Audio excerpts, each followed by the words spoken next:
In Buenos Aires, in a house on Calle Serrano, in the neighborhood of Palermo, there was a library. It belonged to Jorge Guillermo Borges, a lawyer and psychology professor who had failed at his own ambition to become a writer. The library held 11,000 volumes, books in English, books in Spanish, books in French and German, books with soft leather covers, and books with broken spines, books that had been read many times and books that had never been opened. Into this library, sometime around 1905, walks a small boy with thick glasses and an almost painful shyness. He is 6 years old. His name is Jorge Luis Borges, and he will spend the rest of his life trying to leave this room. He cannot leave, of course. No one who has lived inside a great library as a child ever truly leaves. The library becomes the first shape the mind ever takes, the first architecture it ever memorizes. For the rest of his life, Borges would describe his childhood not in terms of the streets of Buenos Aires, or the games he did not play, or the friends he did not have, but in terms of the books he read in that room. The library was his mother tongue before any mother tongue. Here is a curious fact about him.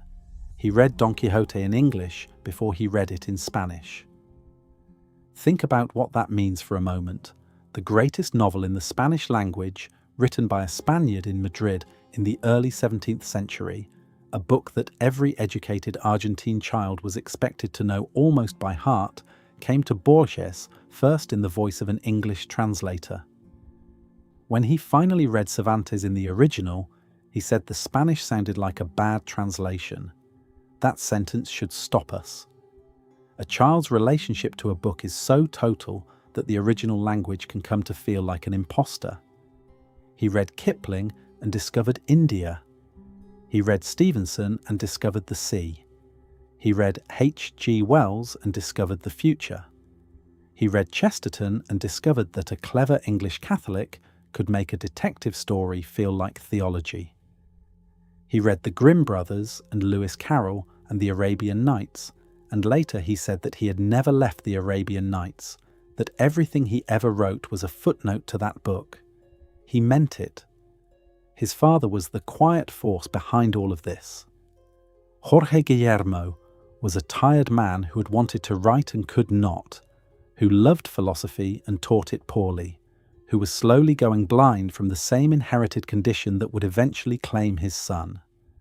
But he was a good father in the specific way that mattered most. He did not push. He did not correct. He simply left the library unlocked. When young Georgie, as the family called him, showed unmistakable signs of becoming a reader, his father did something strange and wonderful. He told him not to announce it. "If you want to be a writer," the father said, "never say so out loud. Do not speak of your ambition. Do not make it public. Let it live inside you like something private, like something that belongs only to you, and one day, if you are lucky, the thing you have kept quiet about will surprise even yourself." The son followed this advice for the rest of his life. Even at the height of his fame, when universities across the world were giving him honorary degrees and his translators were fighting over the English rights to his stories, Borges spoke about his own writing with the same mild, slightly embarrassed tone, as if he had wandered into literature by mistake and was hoping no one would notice him there. The library also contained his first encounter with the idea that a book could be more than a story. His father owned a set of the Encyclopaedia Britannica, and the young Borges would pull down volumes at random and read entries on whatever happened to catch his eye. A lighthouse in Scotland, the mating habits of the platypus, the history of a forgotten Balkan kingdom. From the Britannica he learned something that would define his imagination for the next 80 years. He learned that the world is too large to fit inside any single mind, and that an encyclopedia is a humble and doomed attempt to squeeze infinity into alphabetical order. You can trace almost every later story back to this moment. The stories about impossible libraries, the stories about books that contain every other book, the stories about maps so detailed that they cover the territory they are meant to represent. All of them are, in some sense, the child in the Palermo library still trying to read everything at once, still trying to hold the universe inside a room small enough to pace across. There is a phrase Borges would use many years later. He said that the library was his first universe, and also the only one that ever fully made sense to him. We should sit with that claim. He is saying that the real world, the one made of weather and traffic and other people, never attained the intelligibility of a room filled with books. That is either a confession of loneliness or a statement of faith, and in Borges it is often hard to tell the two apart. The Palermo of his childhood was not yet the fashionable neighbourhood it later became. It was a district of low houses and empty lots, of horse carts and the occasional knife fight in the corners where the compadritos, the tough young men of the slums, still practiced an older kind of honour. The boy with the thick glasses rarely went outside. His mother, Leonor Acevedo, kept him close. His sister Nora, younger and braver, became his first and most constant companion. Together they invented games in the garden. They imagined entire kingdoms. They conducted long conversations with characters from books the rest of Buenos Aires had never read. The outside world, when he encountered it, confused him. Other children seemed to speak a language he did not know. Sports bewildered him. Physical play terrified him. The street, with its dust and its shouting and its casual violence, was a country he had not been given a passport to. So he returned again and again to the library. He returned with a kind of relief that only a very shy child with a very interior imagination can understand. In the library, he was not strange. In the library, everyone was a little strange, because everyone there had been dead for decades and was only speaking through paper. It is easy to romanticize this and call it idyllic. It was not. A child who lives entirely in books is a child who has trouble belonging to his own body. Borges would struggle with that trouble for the rest of his life. The shyness, the social awkwardness, the long stretches of celibate loneliness, the feeling that other people were a kind of weather he could not predict. All of it was planted early, in the quiet between the shelves. The library gave him his mind and took away, almost in the same motion, some of his ability to live easily outside of it. Still, every writer needs a first universe. Some are born into the shouting of the street, some are born into the hush of the church. Borges was born, in the way that matters most, into 11,000 volumes in 3 languages on quiet shelves in a house in Palermo. Everything he would later write was already waiting there, in potential, like a book not yet pulled down. He only had to spend the next 80 years discovering which volume was his. The Borges household spoke 2 languages at once. Spanish was the everyday speech, the language of the streets and the servants, and the casual conversation with neighbours. English was the private tongue, used with his father and his grandmother, and the books they loved most. His grandmother was an Englishwoman named Fanny Haslam, born in Staffordshire, who had come to Argentina in the 19th century to marry an Argentine officer and who, after decades on that continent, had still not bothered to learn Spanish properly. She addressed her grandchildren in English. She told them bedtime stories in English. The Bible they read was the King James. The poetry they heard before they fell asleep was Tennyson and Swinburne, Keats and Shelley, lines in an old tongue from an old island half a world away. Imagine what this does to a child. The same object has 2 names. The same feeling has 2 words. The world does not come to you labelled. You have to choose which label to use, and the choice tells you something about who you are in that moment and who you are speaking to. Borges later said he did not know whether he thought in Spanish or in English. Sometimes, he said, a word in one language would arrive in his mouth when he needed a word in the other, and he would have to stop and translate his own thought before he could speak it. This is not a confession of confusion. It is a description of how every sentence he would ever write was built. Bilingualism gives a future writer a specific gift. It gives him the habit of noticing that language is a choice. Monolingual children take words for granted. They assume the word they know is the real word, and the thing it points to is named by it the way a key fits a lock. Bilingual children learn something different. They learn that the word and the thing are held together by a string, and the string is neither necessarily short nor necessarily straight. The word you use for a knife in one language is not the word you use for it in another, and the knife itself does not seem to mind. That discovery is small. It is also the beginning of literature. His father, Jorge Guillermo, had his own relationship with English. He had memorized long passages of Shelley and Keats.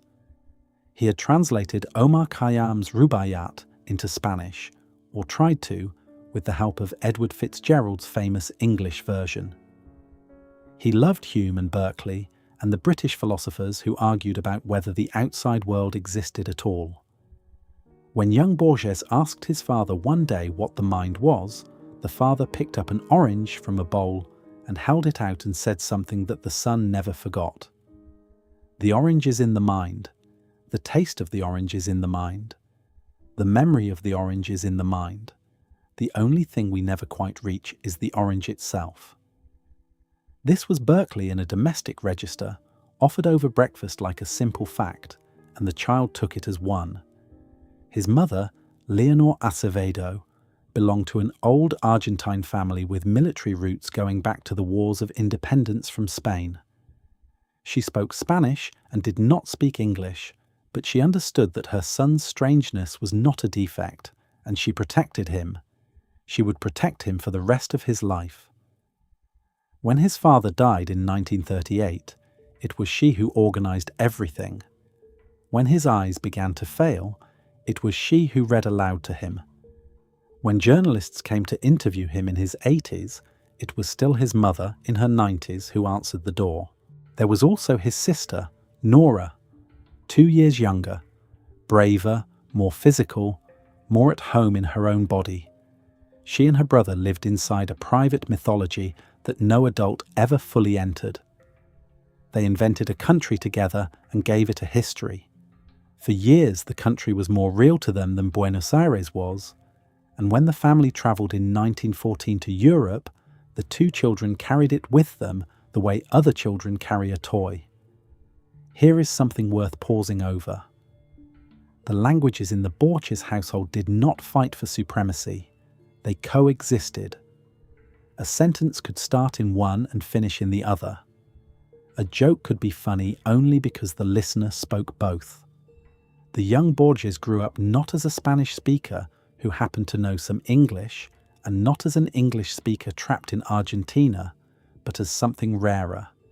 He grew up as a person for whom translation was not a second activity, but a first one. Before he could think, he was already translating his thoughts. Before he could speak, he was already choosing which word to use. This is the secret of a great deal of his later writing. When Borges describes a character, he is describing him in two languages at once, even when the sentence on the page is only in one. The prose has a strange doubled quality, as if the words are aware of the other words they might have been. English readers who know no Spanish still feel this in the Hurley translations and the Irby translations and the elegant old Yeats and Kerrigan versions.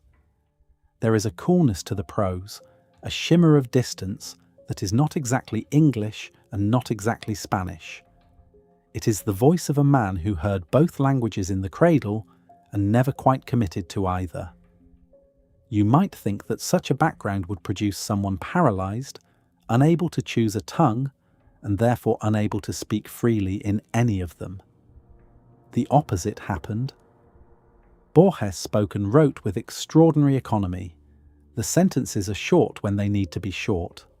The words are precise to the point of cruelty. He had learned from the very first that every sentence was a negotiation between two possible versions of itself, and that the version that reached the page had to earn its place by being better than the version in the other language. The bilingual child becomes the ruthless editor. When someone asked him why he wrote in Spanish rather than English, Borges answered with a shrug that his Spanish was simply the language he happened to be born into. A writer does not always get to choose. You arrive in the world speaking a certain tongue the way you arrive with a certain colour of eyes, and whatever you are going to do, you have to do it with what you are given. It sounds like resignation. It is really a philosophy of limits. For Borges, the limits were a source of freedom.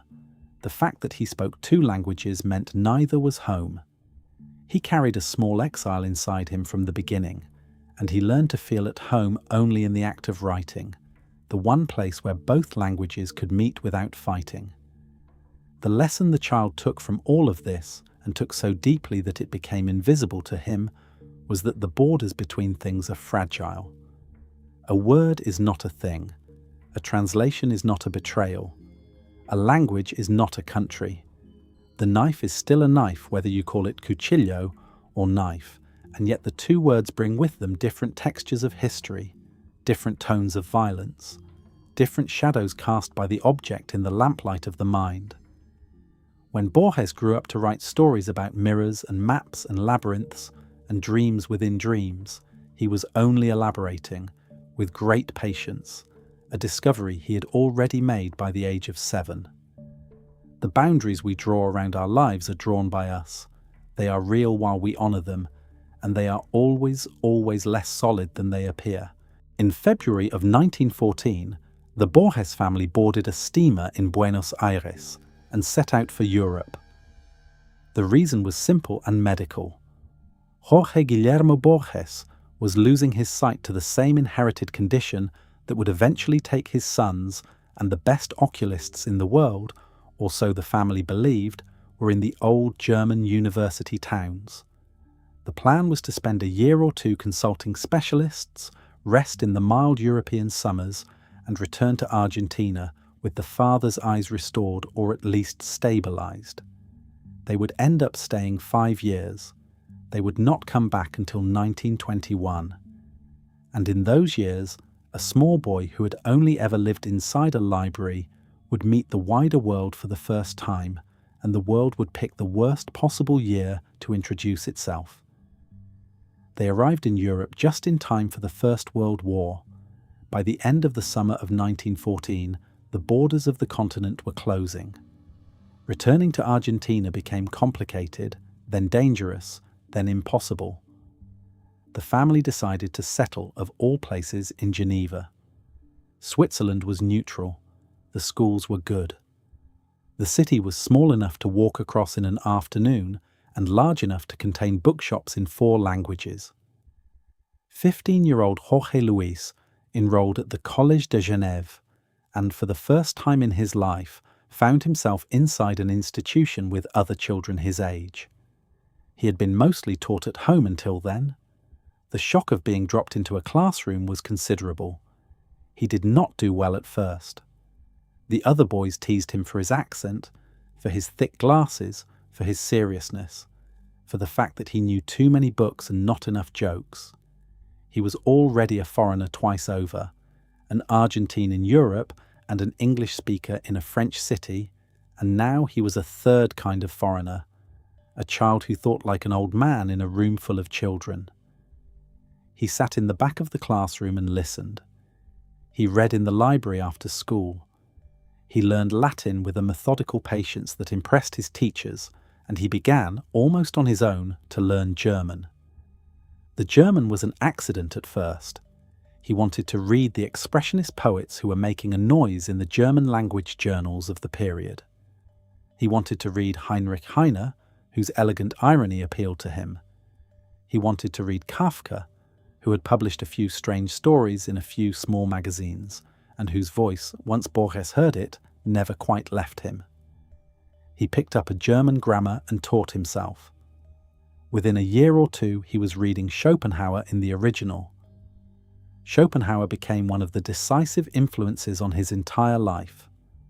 Schopenhauer left fingerprints on everything Borges would later write. The German philosopher had argued that the visible world was a kind of dream made by the mind, and that behind the dream was a restless, striving force he called will. We experience will most directly in our own hunger and fear. Art, Schopenhauer said, was the one thing that could briefly lift a human being out of this churn. For a 15-year-old boy with failing eyesight, stuck in a foreign city during a world war, this philosophy had obvious appeal. The world was not quite real. Suffering was the rule. Art was the quiet refuge. Borges would remain a Schopenhauerian in a loose and devoted way for the rest of his life, and when decades later he wrote stories about libraries and dreams and mirrors, he was often restaging the old German argument in Latin American costume. He also discovered Kafka in Geneva. The early Kafka stories were simple on the surface, almost like fairy tales, and yet underneath they pulsed with a dread that could not be named.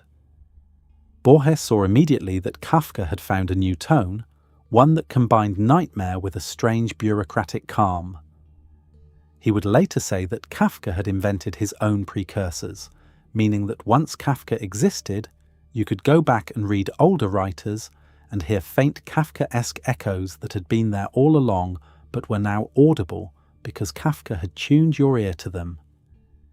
That idea, that a new writer can change how we read the past, became one of Borges's great contributions to literary thought. He first learned it reading Kafka in Geneva at 17. The war itself was not visible to the Borges family, not directly. Switzerland was quiet. Food was sometimes scarce. There were refugees in the streets. But the artillery of Verdun did not reach Lake Geneva, and the boy could walk along the Rhone in the evenings without fear. What he felt, rather, was a kind of historical pressure, a sense that the world outside his reading was collapsing in ways that the books on his father's old Buenos Aires shelves had not prepared him for. The certainties of the 19th century were dying. Empires were cracking. The literature that had raised him, the Kipling and the Stevenson and the Wells, belonged to a confidence that the trenches were grinding into mud. He had to find a new literature to match a new century. Kafka and Schopenhauer were where he started. He also wrote his first real poems during these years. They were not published. Most of them have not survived. But they existed, and they taught him something. Poetry was not only a way of making beautiful objects, it was a way of thinking.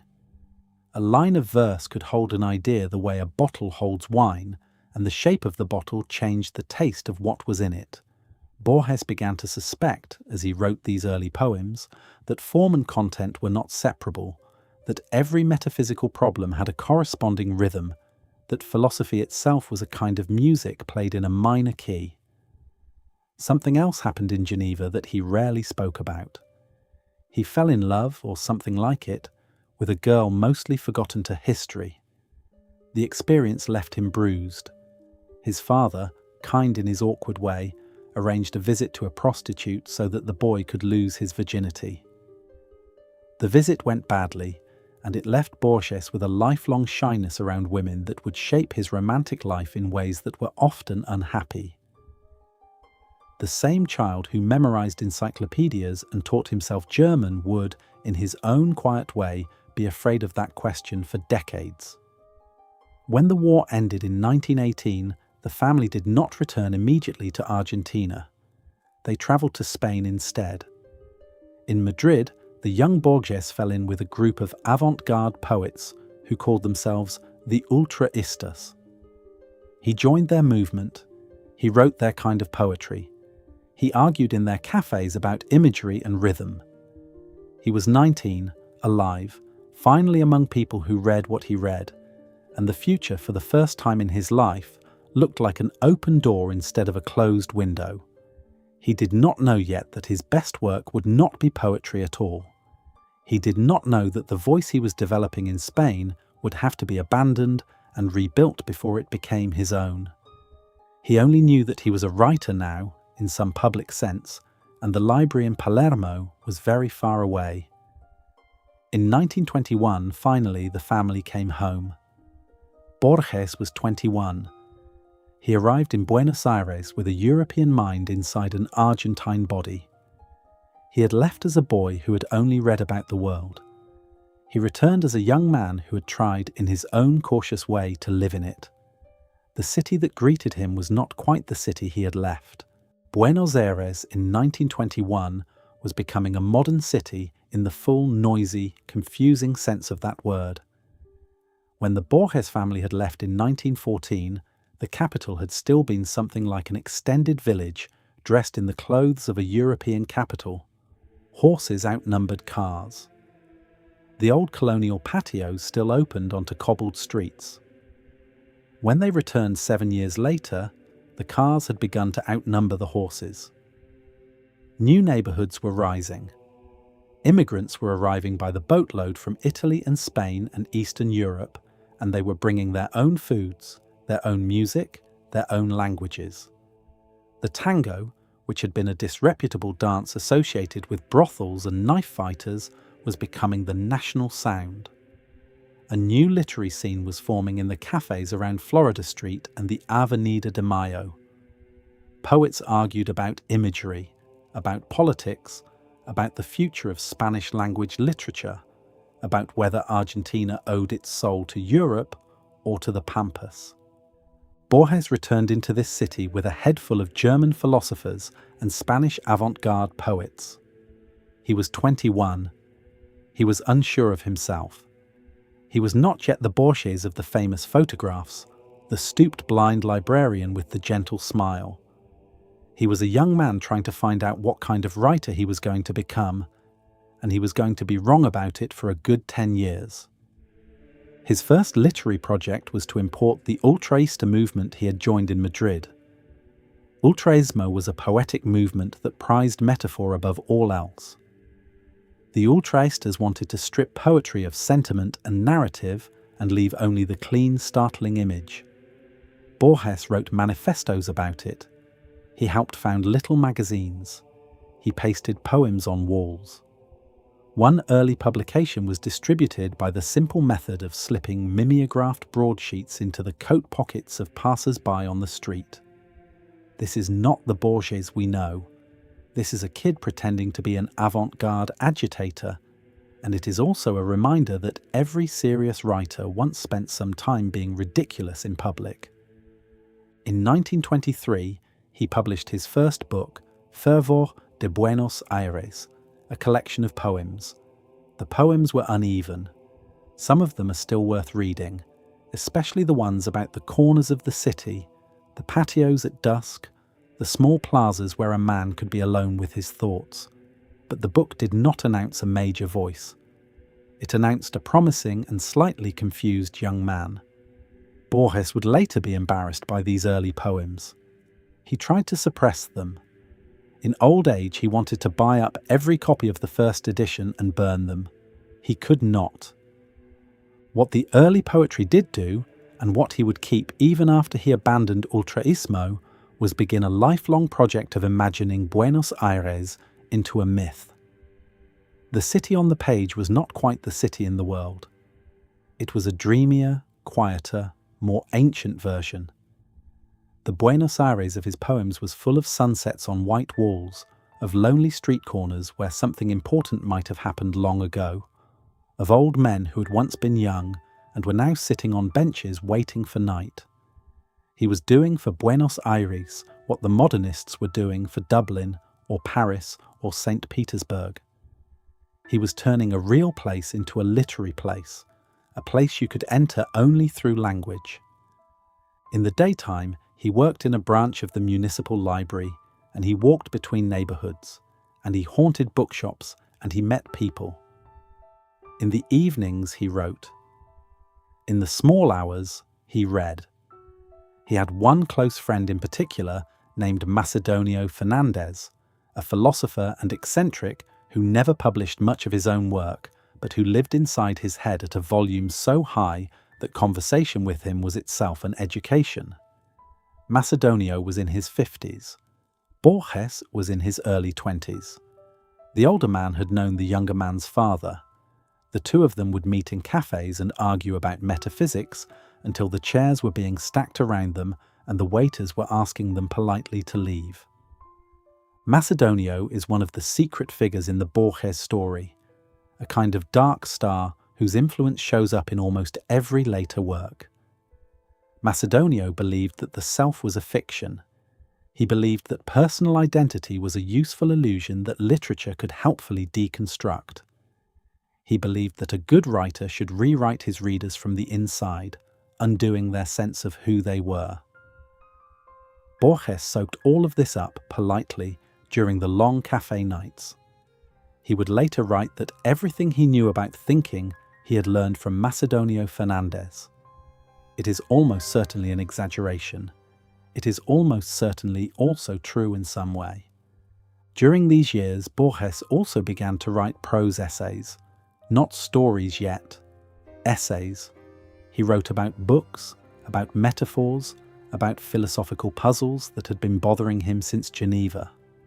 He wrote about Zeno's paradoxes. He wrote about a man who wakes and doubts whether he is the same person who fell asleep. He wrote about the relationship between a dreamer and the dreamed. Looking back, we can see the future in these essays. The essays are basically the stories in their first form, the ideas still in their philosophical clothing, not yet dressed up as narrative. A careful reader in 1930 could have noticed that Borges was only a few steps away from a new kind of short fiction. Most readers in 1930 did not notice. There was also a woman named Concepcion Guerrero, met on a street corner one evening, obsessed over, in the slow way he did everything, written poems too for about 2 years. The relationship did not lead to marriage or to anything physical of note. It led to another installment of the loneliness that would shadow his private life for a long time. Borges, a man who could imagine universes inside a basement stair, had almost no talent for getting a woman to love him back.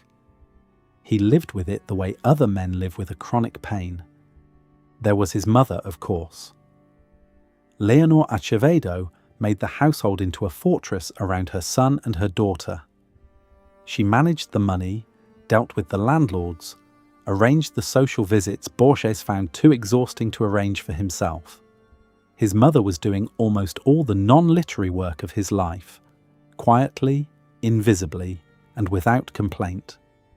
She would keep doing it for another 40 years.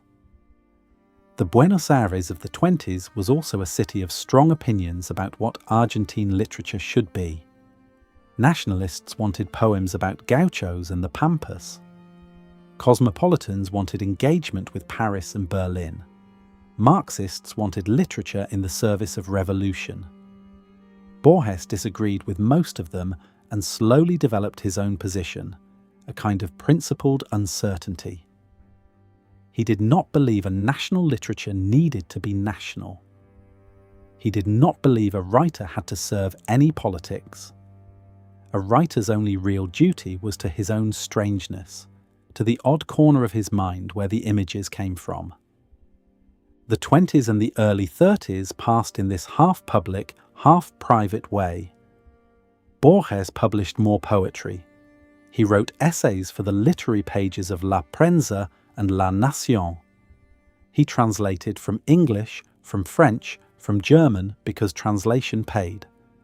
He was known as a young literary man of taste and promise, and he was becoming almost famous in a local way, the kind of famous where a few hundred people in a few Buenos Aires cafes have strong opinions about your work and no one else has heard of you. He was not yet writing the stories that would make him world famous. He was still building the voice. The voice was almost ready. It would need one more thing to be finished, and that thing would come painfully in the form of an accident in 1938. In 1938, on Christmas Eve, Borges struck his head on the sharp edge of an open window casement while running up a stairwell in Buenos Aires. The wound became infected. He developed septicemia. For days he hovered in delirium, his mother at the bedside, the doctors unsure whether he would live or die, or come back with his mind intact. When the fever broke, he was terrified that the injury had damaged his ability to think. He asked his mother to read him something difficult. She did, and he followed it, and he wept with relief that his mind was still there. Then, still convalescing, still afraid, he decided to try writing something he had never written before. Not a poem, not an essay, a short story in a new form about something strange. The result was called Pierre Menard, author of the Quixote. The Borges we know had just arrived. There is another story from this same period that has to be understood before any of the others begin to make sense. It is the one that explains why thinking itself is a kind of forgetting. Its title is Funes el Memorioso. Funes the Memorious in the standard English translation. The scene is a small town in Uruguay, in the countryside, some years earlier. A young man named Ireneo Funes, a compadrito from the local poor, is thrown from a half-wild horse and lands on his head. When he wakes up, he cannot move his legs. He is paralyzed for life. But something else has happened that is harder to explain. His memory has become perfect. Perfect, in the fullest and most terrifying sense of the word. Before the accident, Funes was like the rest of us.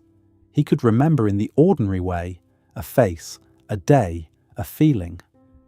Most of it was blurry. Most of it was already fading as soon as it had happened. After the accident, nothing fades. Funes remembers every leaf of every tree he has ever seen, every shape of every cloud that has ever passed over his head, every word of every conversation in its exact tone, with every pause intact. He remembers the shape of his own hand at every angle it has ever taken. He remembers what he was thinking at every moment he has ever thought anything.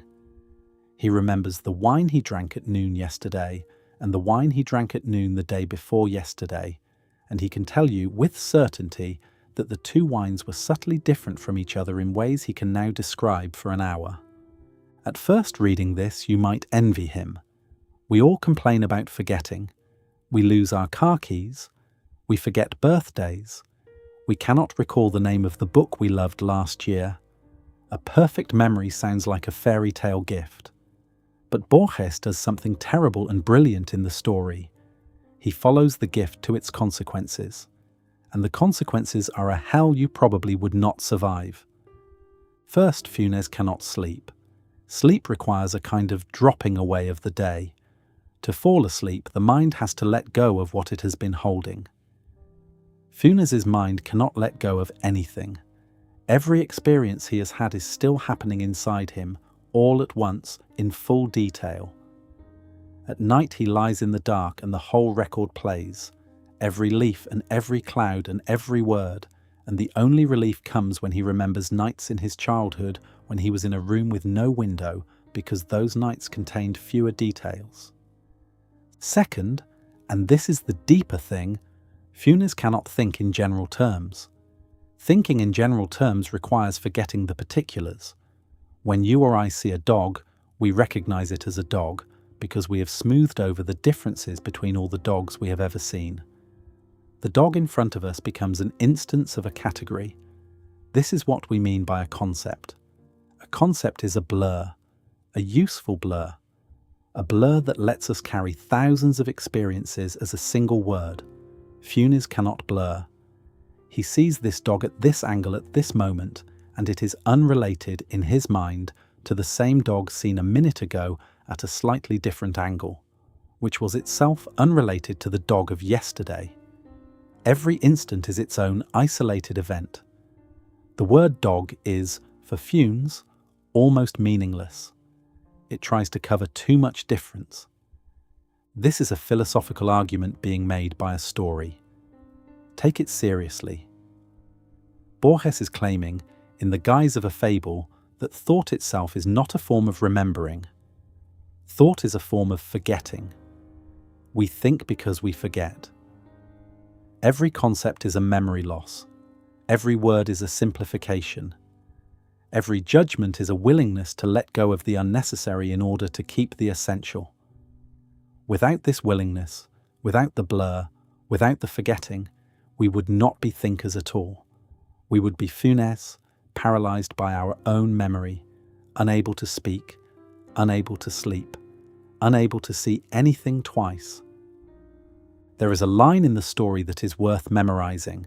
The narrator, visiting Funes in his dark room, describes him as a solitary and lucid spectator of a multiform, instantaneous, and almost intolerably precise world.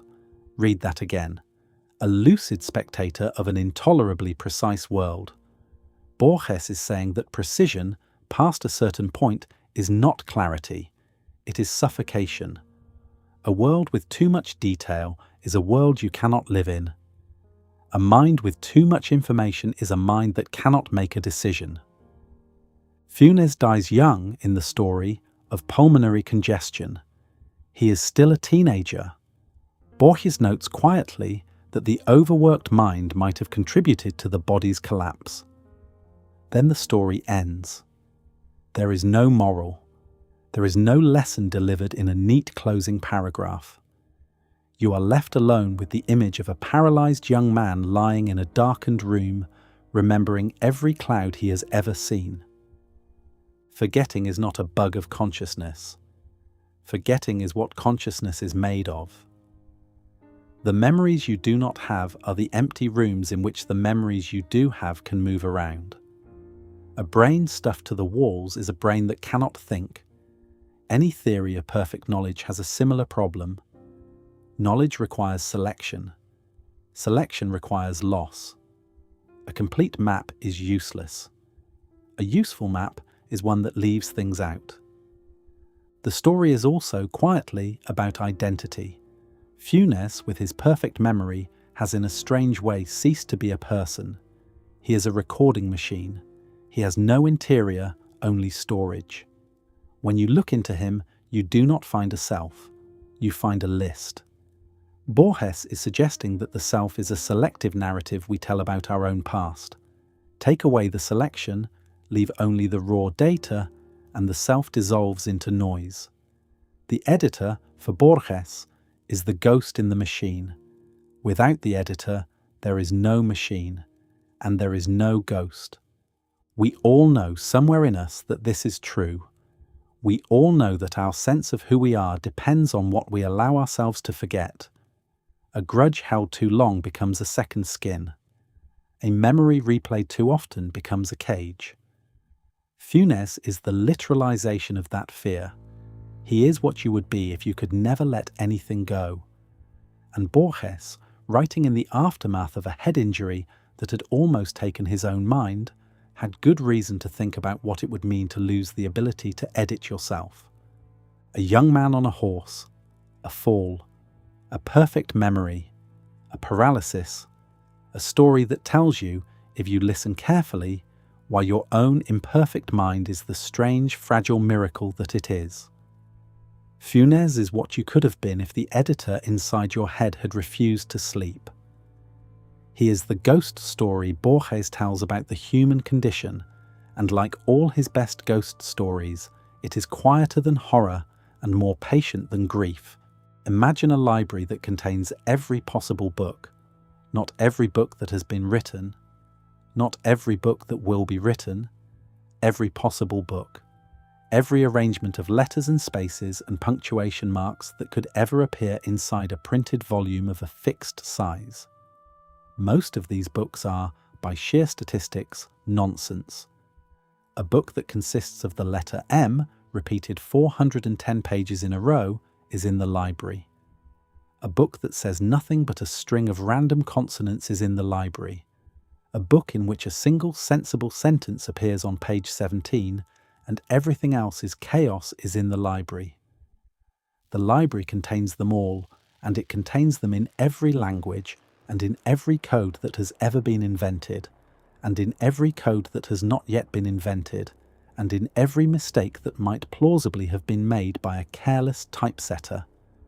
This is the Library of Babel, published by Borges in 1941. On the surface, it is a short story. In reality, it is one of the strangest philosophical puzzles of the 20th century, and it keeps getting stranger the more carefully you think about it. The narrator is a librarian. He has lived his entire life inside the library. He has never seen the outside because there is no outside, because the library is the universe. The architecture is simple and repeated. Hexagonal galleries, each with the same number of walls, each wall the same number of shelves, each shelf the same number of books. A staircase spirals up and down through the floors, going, as far as anyone can tell, forever. There are bathrooms. There is a place to sleep. There is a little circle of air where a librarian can stand and look up into the shaft between galleries and see the galleries above and below repeating identically in both directions for as far as the eye can follow. Some of the books by accident make sense. A volume contains the phrase, "O, time thy pyramids" on one line and nothing else intelligible on any other. Another contains a coherent account of a battle in an unknown war. The librarians have spent centuries looking for the meaningful books, and they have found some, and the finding of each one has been celebrated as a holy event. But the searches are mostly failures. The ratio of gibberish to sense is astronomical. Now think about what this library contains. Somewhere in it, by the iron logic of possibility, there is a volume that narrates the entire history of the world, correctly, from the first day to the last, with every name and every date in place. Somewhere in it there is a volume that contains your biography, including the hour of your death and the exact last word you will speak. Somewhere in it there is the book that would finally explain consciousness, or the existence of suffering, or why anything exists at all rather than nothing. These books exist. They must exist by the definition of the library, because the library contains all possible arrangements of letters. And yet the chance of ever finding any of them is so small that the probability, for all practical purposes, is zero. This is the first layer of the puzzle. The library contains every truth, and yet the truths are inaccessible. Every answer is written down, and no one can read the answers. Having everything is exactly the same, from a human point of view, as having nothing. We will come back to this idea because Borges loves to return to it. Infinity for him is not an abundance. It is a form of silence. There is a second, deeper problem. Even if you found a coherent book, how would you know it was true?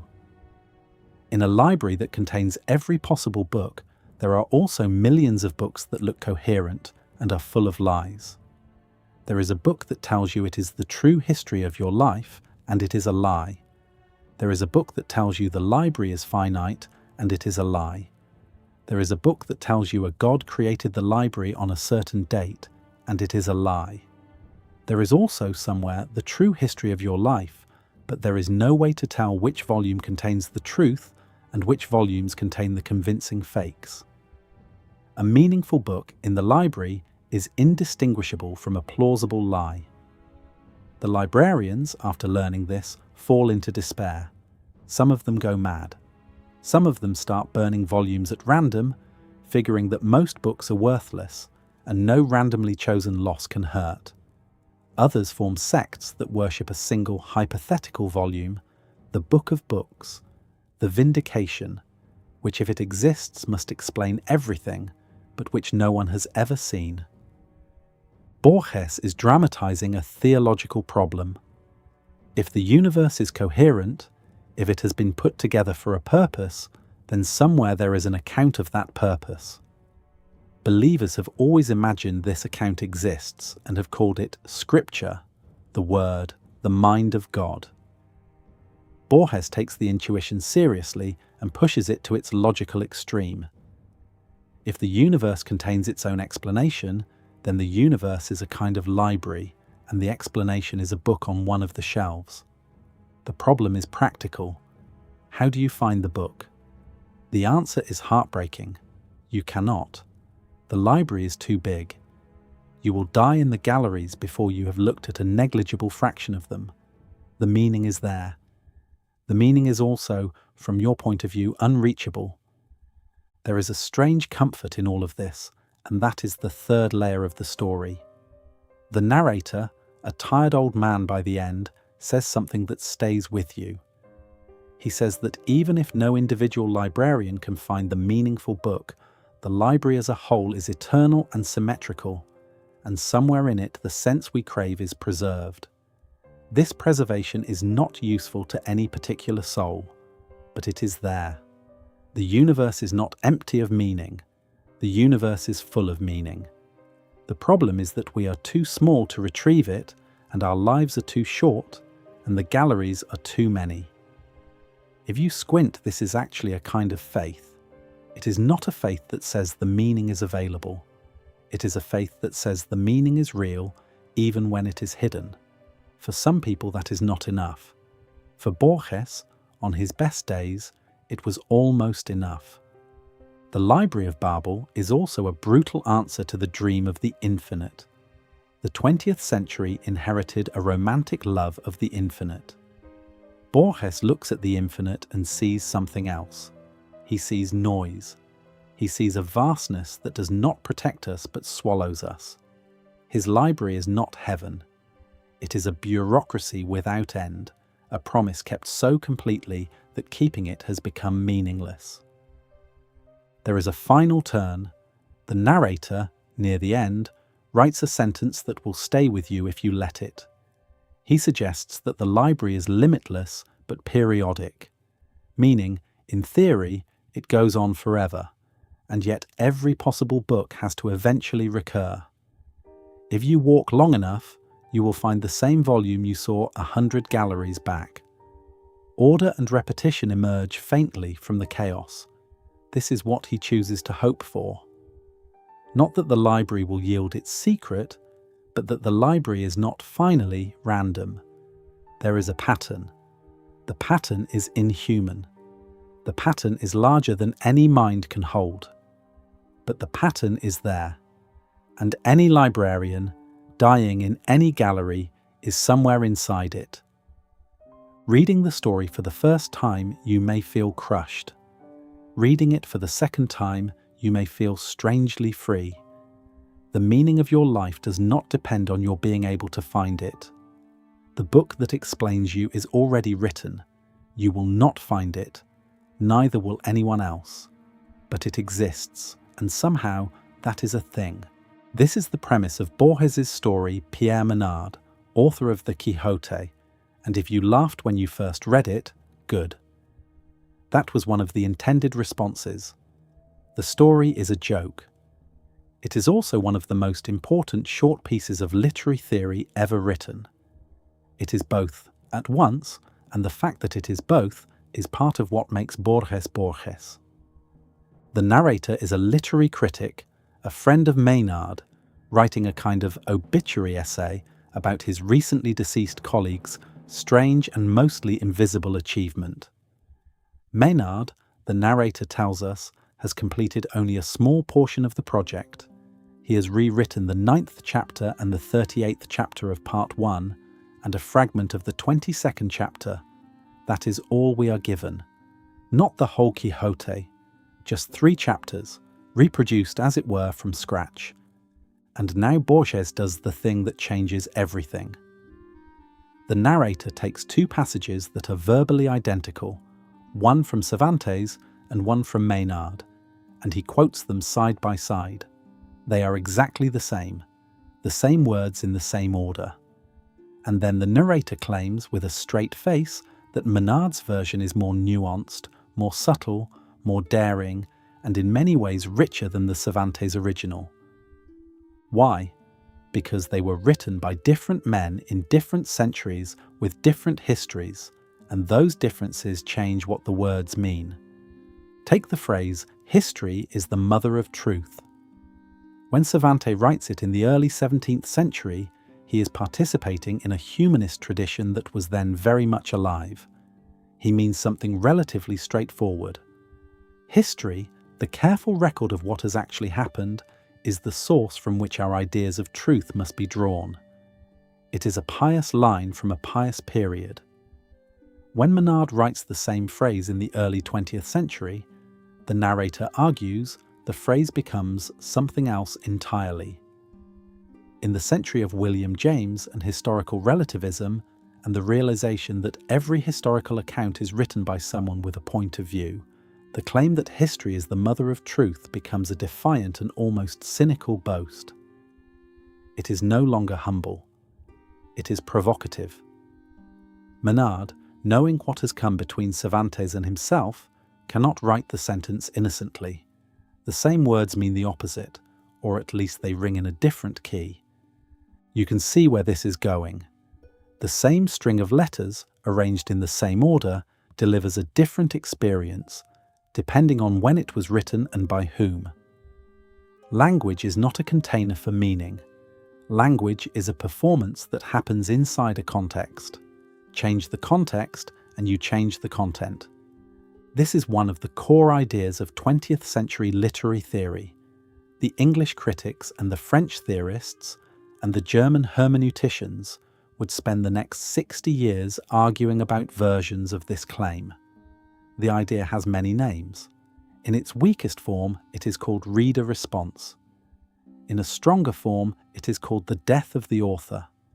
In its strongest form, it becomes the whole project of deconstruction. Borges got there first in 1939 by writing a joke about a forgotten Frenchman. And here is a deeper layer of the joke.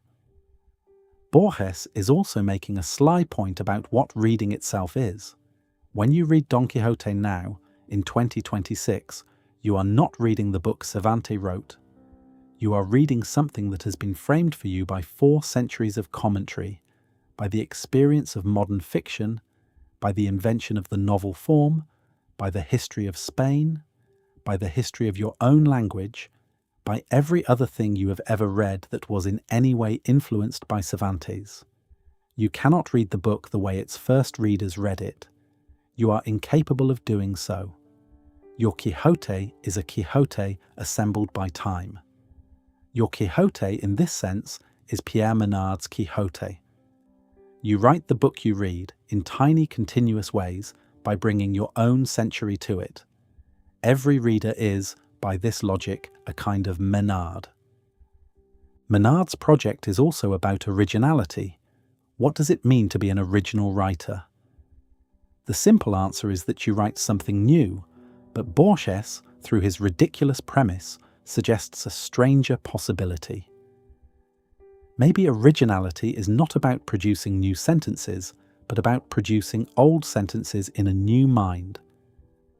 Menard is doing nothing a great translator does not already do. He is taking an existing text and reproducing it inside himself, with full ownership, as if it had just been invented. The poem becomes yours. It is still the poem. It is also yours.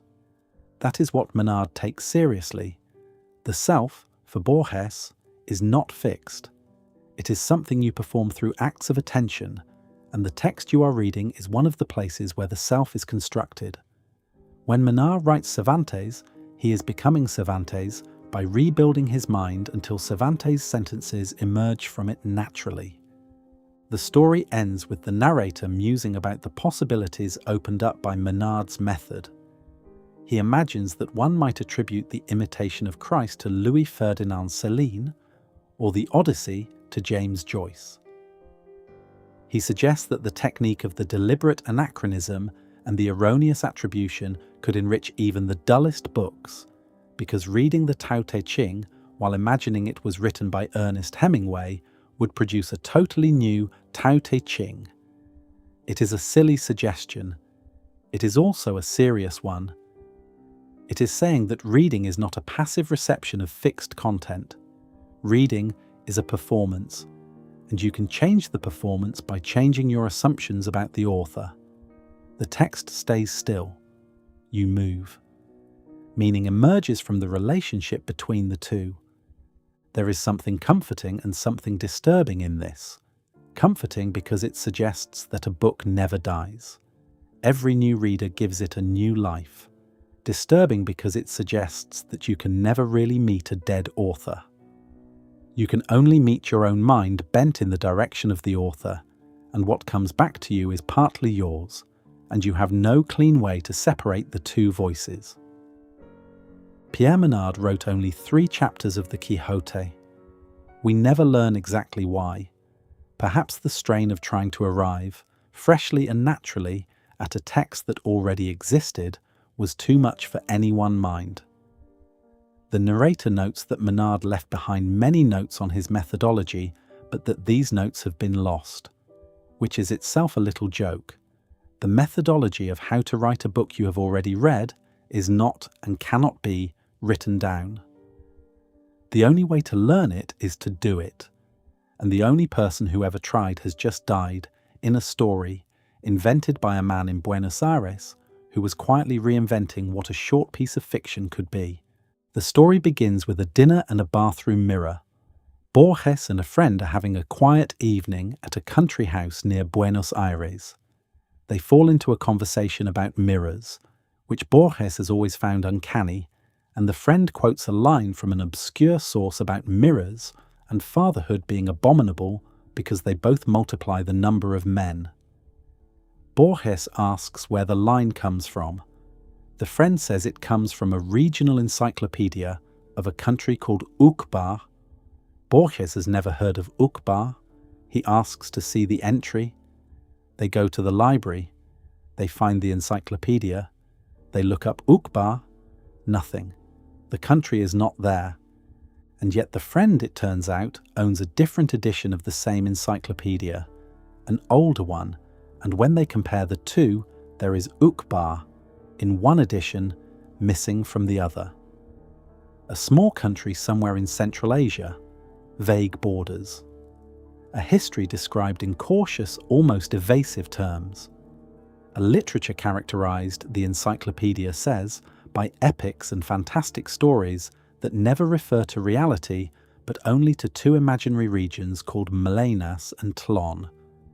The encyclopedia entry is only 4 pages long, and it has a strange, anonymous quality, as if it had been slipped into the reference work by someone who did not want to be identified. This is the opening of Tlon, Uqbar, Orbis Tertius, first published in 1940, later expanded and recombined. It is one of the strangest short stories ever written, and it is the story that, more than any other, makes people call Borges a prophet. Here is what happens. Years after this first encounter with the encyclopedia of Uqbar, Borges and his friends find a volume of a different encyclopedia. This one is labelled A First Encyclopedia of Tlon, Volume 11, and it is a 1,000-page reference work describing, in patient detail, the entire civilization of a planet called Tlon, geography, languages, biology, physics, philosophy, religion, literature, everything. The volume is not a fragment of a larger set you could go buy. It is the only volume that exists. The rest of the set has never been found. No one knows who wrote it. No one knows where it came from. But here it is, in a friend's library, perfectly printed, beautifully bound, and wholly consistent with itself. As Borges studies the encyclopedia, he discovers that Tlon is not just a made-up place. Tlon is a made-up place with an entirely different metaphysics. The people of Tlon do not believe in space as we believe in space. They do not believe in cause and effect as we believe in it. They do not believe that the self persists through time. Their languages have no nouns, only verbs. Something is not a thing. Something is a happening. A river on Tlon is not an object but an event, and the way it is named in their languages reflects this. Their science is a collection of beautiful conjectures that they are not required to verify, because verification has no meaning for them, because the universe itself is, for them, a continuously occurring dream. If this sounds dense, slow down and let it land. Borges is not just inventing a strange country, he is inventing a strange philosophy. The people of Tlon are idealists of a particularly radical kind. They believe that only minds exist, and that the world is the continuous product of mental activity. The consequence is that their reality has a soft quality, a pliability, that ours, they would say, has lost. On Tlon, if a coin is lost in a field and no one is looking for it, the coin does not exist in any meaningful sense, because nothing on Tlon exists when it is not being perceived. The Tlonians have built a whole civilization around this assumption. And then the story turns, and it turns in a way that still makes readers sit up. Borges tells us that objects from Tlon have begun appearing in the real world. Not in the story's fictional frame, in the real world. A compass with Tlonian lettering turns up in the pocket of a drunk man in a border town. A small, impossibly heavy metallic cone, a sacred object of a Tlonian religion, is found in a woman's jewellery case. The evidence is scattered, easy to dismiss, but it accumulates. Slowly, over years, more and more Tlonian objects show up. The imaginary planet is leaking into ours. And then, at the end of the story, the larger game is revealed. The Encyclopedia of Tlon was the work of a secret society. The society had been founded centuries earlier by a small group of men who had decided to invent an entire planet, with all its history and philosophy, in the hope that such a detailed invention would eventually supplant reality. That was their theory. A sufficiently thorough fiction, patiently distributed, would infect the world with its assumptions. Over generations, the invented planet would gradually become the actual one, because human beings prefer coherent, well-articulated ideas to messy, contradictory ones. Fiction beats reality in the long run, because fiction is tidier. And the narrator tells us it appears to be working. As he finishes writing his account, the world is beginning to change around him. Schools have begun teaching Tlonian history. Physicists have begun citing Tlonian theories. A generation of children are growing up assuming that the idealist metaphysics of Tlon is the natural way to think about the universe. Within 100 years, the narrator predicts the real world will be forgotten and the world of Tlon will be reality. And here is the line that will stick with you. The narrator says that he himself, though he can see what is happening, cannot stop it. He cannot return to the old reality. He has already begun to think in Tlonian terms against his own will. The contamination is not an external threat. It is an inside job. The fiction has entered the mind, and once it is inside, there is no clean way to expel it. You can read this story in several ways. Politically, it is a warning about ideology. A sufficiently detailed and coherent ideology can replace reality, and both fascism and communism were doing exactly this in 1940 when Borges was writing. The people living inside those ideologies were beginning to think in the terms their encyclopedias had supplied. Philosophically, it is a meditation on the power of ideas. When enough people think a certain way, that way becomes the default, and the default becomes the natural, and the natural becomes invisible. As science fiction, it is one of the earliest simulation arguments in literature. If reality can be replaced by a sufficiently detailed fiction, how would you know you are not already living in one? Borges does not answer the question. He does not believe it has an answer. What he does is to place the question inside a story that feels, somehow, like both a thriller and a lullaby. You close the book with a strange buzzing in your ears.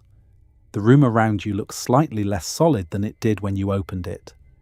This is the Borges effect, and Tlon is the purest form of it. Nothing you can see has changed. And yet everything is now vibrating a little, because the possibility has been planted that all of it was written by someone long ago, in an encyclopedia whose other volumes have been lost. A Chinese spy named Yu Tzun is working for the Germans in England during the First World War. His cover has been blown. A British officer is hunting him.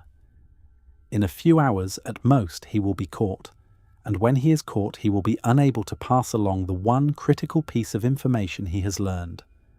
He knows the location of a British artillery park on the French coast, a new one, not yet on any map, and his German handlers need this information urgently, and Tlon has no radio, no code, and no safe way to communicate.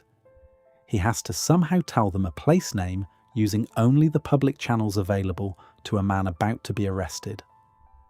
The story is The Garden of Forking Paths, published in 1941, and it is constructed around a clever premise and a clever twist. The clever premise is the one that changes the history of ideas. We will come to it. First, the story itself. Tlon flips through a phone directory. He finds the name of a scholar who lives in the English countryside, a man named Stephen Albert, and he realizes that this man happens to share his name with the French town where the British artillery park is located. Tlon decides, with a cold horror, that he is going to have to kill Stephen Albert. If Albert is murdered by a Chinese man, the German handlers reading the newspapers will understand the message. A Chinese spy killed a man named Albert. The German handlers will connect the name. They will order the bombing. The artillery park will be destroyed, and the message will have been delivered at the cost of one innocent man's life. Tlon takes a train from London. He finds the house. He is received politely by an old English scholar who, to Tlon's astonishment, turns out to have been a correspondent with Tlon's own great-grandfather, a Chinese official named Tsui Pen, who had, centuries earlier, renounced public life to work on two enormous projects. The first was to write an endlessly labyrinthine novel. The second was to build an actual labyrinth so complex that no one could navigate it. Tsui Pen had retired to a pavilion, spent 13 years on these projects, and then been murdered by a stranger. After his death, his family had found only the novel, which was incoherent, full of contradictions, and clearly unfinished. No labyrinth had ever been found. Stephen Albert, a sinologist by training, has devoted years to understanding why the novel seems incoherent, and he has figured it out. He explains his discovery to Tlon over the course of a calm, patient, and in its own way tender half hour in the study of a country house with a nightingale calling from a tree outside. Here is the discovery. The novel and the labyrinth are not two different projects. They are the same project. Tsui Pen did not abandon the novel. He completed it. But he wrote it in a form that no European reader would have recognized. In most novels, when a character reaches a choice point, the writer picks one option and the story proceeds down that single line. In Tsui Pen's novel, every choice point branches.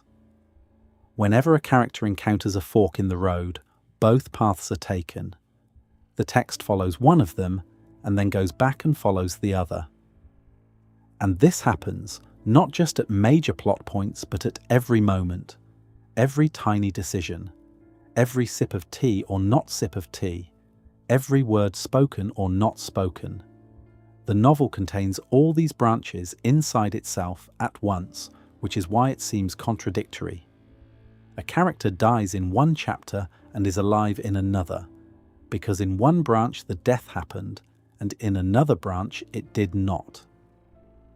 The novel is not contradictory. The novel is complete. It contains every possibility.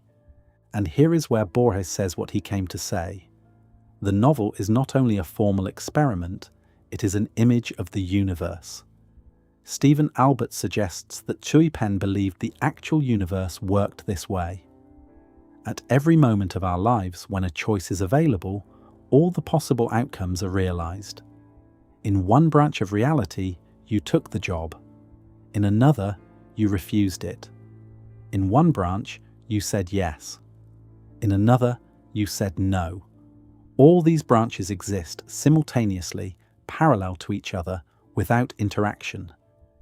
The Tsui Pen who wrote the novel wanted to produce an object that would be homeomorphic to the universe itself, in its shape, in its shimmering totality, with every road forked and every fork taken. If that sounds familiar, it should. In 1957, a physicist named Hugh Everett published his doctoral thesis proposing what is now called the many worlds interpretation of quantum mechanics. Everett's interpretation says that whenever a quantum event has more than one possible outcome, all the outcomes happen in parallel universes that split off from the moment of choice. The picture Everett drew in rigorous mathematical terms was essentially the picture Borges had put into a short story 16 years earlier. Borges was not doing physics. He was writing a spy thriller. But he had arrived, by way of a Chinese novelist and an English scholar in a country house, at an idea that professional physicists would take decades to accept as serious science. Borges did not predict physics. He dramatized an intuition that was already available in the history of ideas, one discussed by Leibniz in a different form and floating through Hindu and Buddhist cosmologies for much longer. What Borges did was strip the old intuition of its philosophical vocabulary and render it as a simple narrative fact. He made it feel like the kind of thing you might have thought of yourself, if only you had been patient enough. The story also does something heartbreaking with the premise. While Stephen Albert is explaining Tsui Pen's novel to Yu Tsun, we the readers are aware that Yu Tsun has come to this house to murder this gentle old man. Albert does not know. Yu Tsun knows. The conversation is a last kindness. The old scholar is showing the spy a vision of the universe as an infinite garden of branching possibilities. And the spy is listening, and the spy is about to take one specific path, the path in which Albert dies. In every other branch, Albert lives. In this one, because Yu Tsun cannot find another way to send his message, Albert dies. There is a line near the end, after the murder, that changes the meaning of everything. Yu Tsun is sitting in his prison cell, waiting to be hanged, writing the account we have just been reading. He knows that his German handlers received the message. He knows that the bombing happened.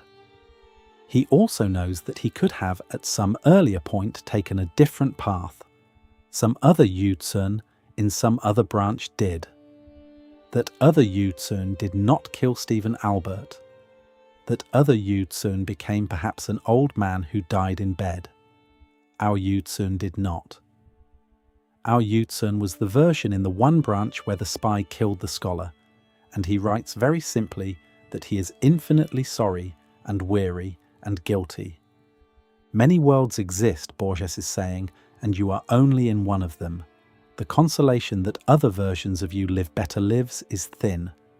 It is not nothing, but it is thin. You are the path you took. You cannot live the paths you did not take. The labyrinth has millions of corridors, and you are walking down only one of them, and the walls are the walls. The Garden of Forking Paths is in this sense two stories at once. It is a spy thriller about a desperate man. It is a metaphysical meditation on the structure of time. Both stories arrive at the same destination, which is an old man dead in an English country house and a Chinese spy weeping in a cell. The garden grows in every direction. We walk in only one. A man crosses a river one night and enters a ruined circular temple. He is exhausted. His body is marked with the reeds and thorns of the journey. He falls asleep almost immediately, and the rest of the story unfolds as if it were a dream he is having, although it is not a dream. Or rather, the question of whether it is a dream is the point of everything that comes next. This is The Circular Ruins, published by Borges in 1940, and it is the most compact metaphysical story he ever wrote. It is only about 4 pages long. It is also one of the strangest small objects in 20th century literature. If you have ever heard anyone describe Borges as a maker of perfect miniatures, this is the story they have in mind. The man who has arrived at the temple has a purpose. He has come here to dream another man into existence. That is his plan. He is going to dream a son, not a real biological son, a son made entirely of his own imagination, conjured in sleep, brought into being by the patient nightly work of a disciplined dreamer. He believes that if he dreams the same man every night, with growing precision, adding organs and bones, and a heart and a pulse, the dream will eventually cohere. The dreamed man will become real. He will walk out of the temple and into the world. The first attempts fail. The man dreams an amphitheatre full of students, and he tries to pick out the most promising one, and he tries to train that student, and the student collapses because he is made only of sleep and cannot hold himself together. The dreamer has been too ambitious. He begins again, more patiently. He decides he will dream only one man. He will start from the heart. He will build outward. Night after night, he dreams the heart, first as a crude shape, then with more detail, then with full circulation, until the heart in his dream beats on its own without his attention.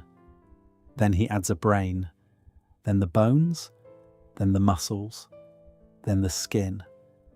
Slowly, across long months of careful sleep, the dreamed man takes shape, complete, human, ready.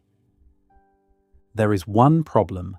The dreamer cannot bring the dreamed man fully into being by himself. He has to ask for help. He calls on the god whose temple he has occupied, the ruined circular temple, whose walls are half collapsed and whose altar is stained with ancient fires. The god, it turns out, has a name. The god is a fire god.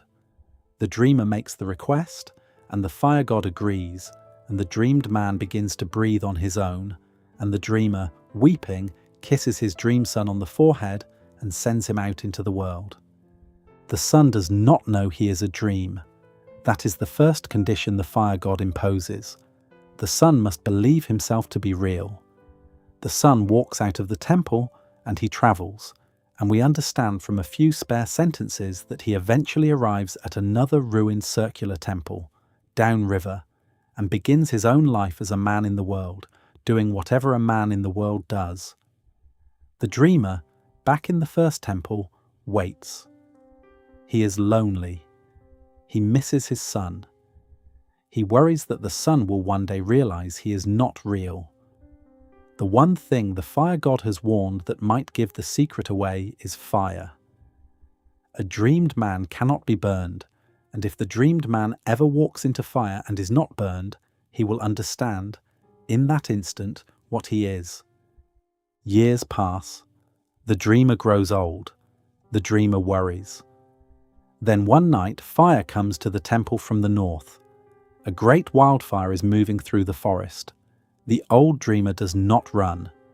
There is no reason to run. He has completed his task. He has produced his son. He has lived out his lonely purpose. As the fire advances, he stands and faces it, willing to die. The flames arrive. The flames pass through him. They do not burn him. He feels nothing. He understands in that moment, with perfect clarity, that he too is being dreamed. Someone else, somewhere, has been dreaming him all along. The dreamer is himself a dream. The son he made is a dream of a dream, and the dreamer who made the son was a dream made by another dreamer, and that dreamer may be a dream made by another dreamer, and so on, in both directions, maybe without end. That is the whole story. 4 pages, 1 image, and the image does not go away. On the surface, Borges has written a little allegory about creation, and the echoes of the biblical account of God making Adam are meant to be felt. But the story is arguing something more specific. It is arguing that every creator is also a creation. Every author is also authored. Every parent is the child of someone else. Bringing a being into the world does not make you the source. It makes you a link in a chain that may have no beginning. Borges is not arguing for atheism. He is arguing for something more unsettling. He is arguing that the usual distinction between creators and creations collapses when you look at it closely. A created thing can create. A creator can be created. The categories do not line up the way we wanted them to. You can read it psychologically. We like to think that we are the thinkers of our thoughts. A thought appears in the mind, and we attribute it to ourselves. But if you watch your own mind for a few minutes, you will notice that thoughts arise without you choosing them. They simply surface. In this sense, every thought is something you are being dreamed by rather than something you are dreaming. The self we take for granted is a dream being dreamed by something more primitive inside us, and we are not the author of ourselves in the way we casually assume. You can read it as a meditation on fiction. This is maybe the most beautiful reading. The dreamer in the story has the same job the writer has. He is making a person out of nothing. He is sitting alone in a ruined place and using his mind to construct a human being who can walk out into the world and be mistaken for real. That is what every novelist does. Emma Bovary, Don Quixote, Hamlet. None of them ever lived, and yet they are more present in more minds than most of the actual people who have ever existed. Fiction is a kind of dreaming. If fiction is a kind of dreaming, then writers are dreamers in the strong sense. And if dreamers themselves can be dreamed, then novelists may be being dreamed by their characters as much as they are dreaming their characters. The relationship runs in both directions. And here is the image that will stay with you longest. When the fire moves through the old dreamer without harming him, he understands. He is not afraid. He is not sad. He is, in some quiet way, relieved. The discovery that he is a dream is not devastating. It is clarifying. It places him inside a larger scheme he had not been able to see. He is not the top. He is not the bottom. He is a middle term in a sequence, a man briefly responsible for another man, a dream briefly responsible for another dream. His job was to love what he made, and he did. The fire teaches him only that his loving was itself part of something larger that was loving him back, silently, from somewhere out of sight. 4 pages, 1 image, one of the deepest stories ever written about what it means to make something and to be made. There is a point in space that contains all other points, a single point, small enough to fit in the palm of your hand if you could hold it. And yet, when you look into this point, you see everything that has ever existed and everything that will ever exist from every possible angle at the same time. Oceans, deserts, the inside of your grandmother's skull, the faces of strangers 1,000 years dead, a specific beetle crawling up a specific blade of grass on a specific morning in a field in Asia. All of it at once from every direction in perfect clarity without being reducible to any single perspective. That is an Aleph. And one of them, Borges claims in his most famous story, was hidden in the basement of a house on Garay Street in Buenos Aires. The story is called the Aleph, and it was published in 1945. The narrator, a man named Borges, is mourning a woman he loved named Beatriz Viterbo. She is his Beatrice, named after Dante's guide through paradise. The narrator never really had her. But he loved her with the hopeless constancy that only a shy, bookish man can produce. And after her death he develops a ritual of visiting her family's house on the anniversary, ostensibly to pay respects, actually to be near anything that had once been near her. Each year the visits get a little longer. Each year he is less welcome and pretends not to notice. Each year Beatrice recedes a little further into the past. In the house lives Carlos Argentino Daneri, Beatrice's cousin, a vain and untalented poet who is working on an enormous epic called The Earth. The poem is supposed to describe, in exhaustive detail, every place on the surface of the planet. It is a bad poem. The narrator is polite enough to pretend otherwise. Carlos Argentino reads him passages, asks for feedback, takes compliments as due. the narrator listens through his teeth. He cannot stand Carlos Argentino.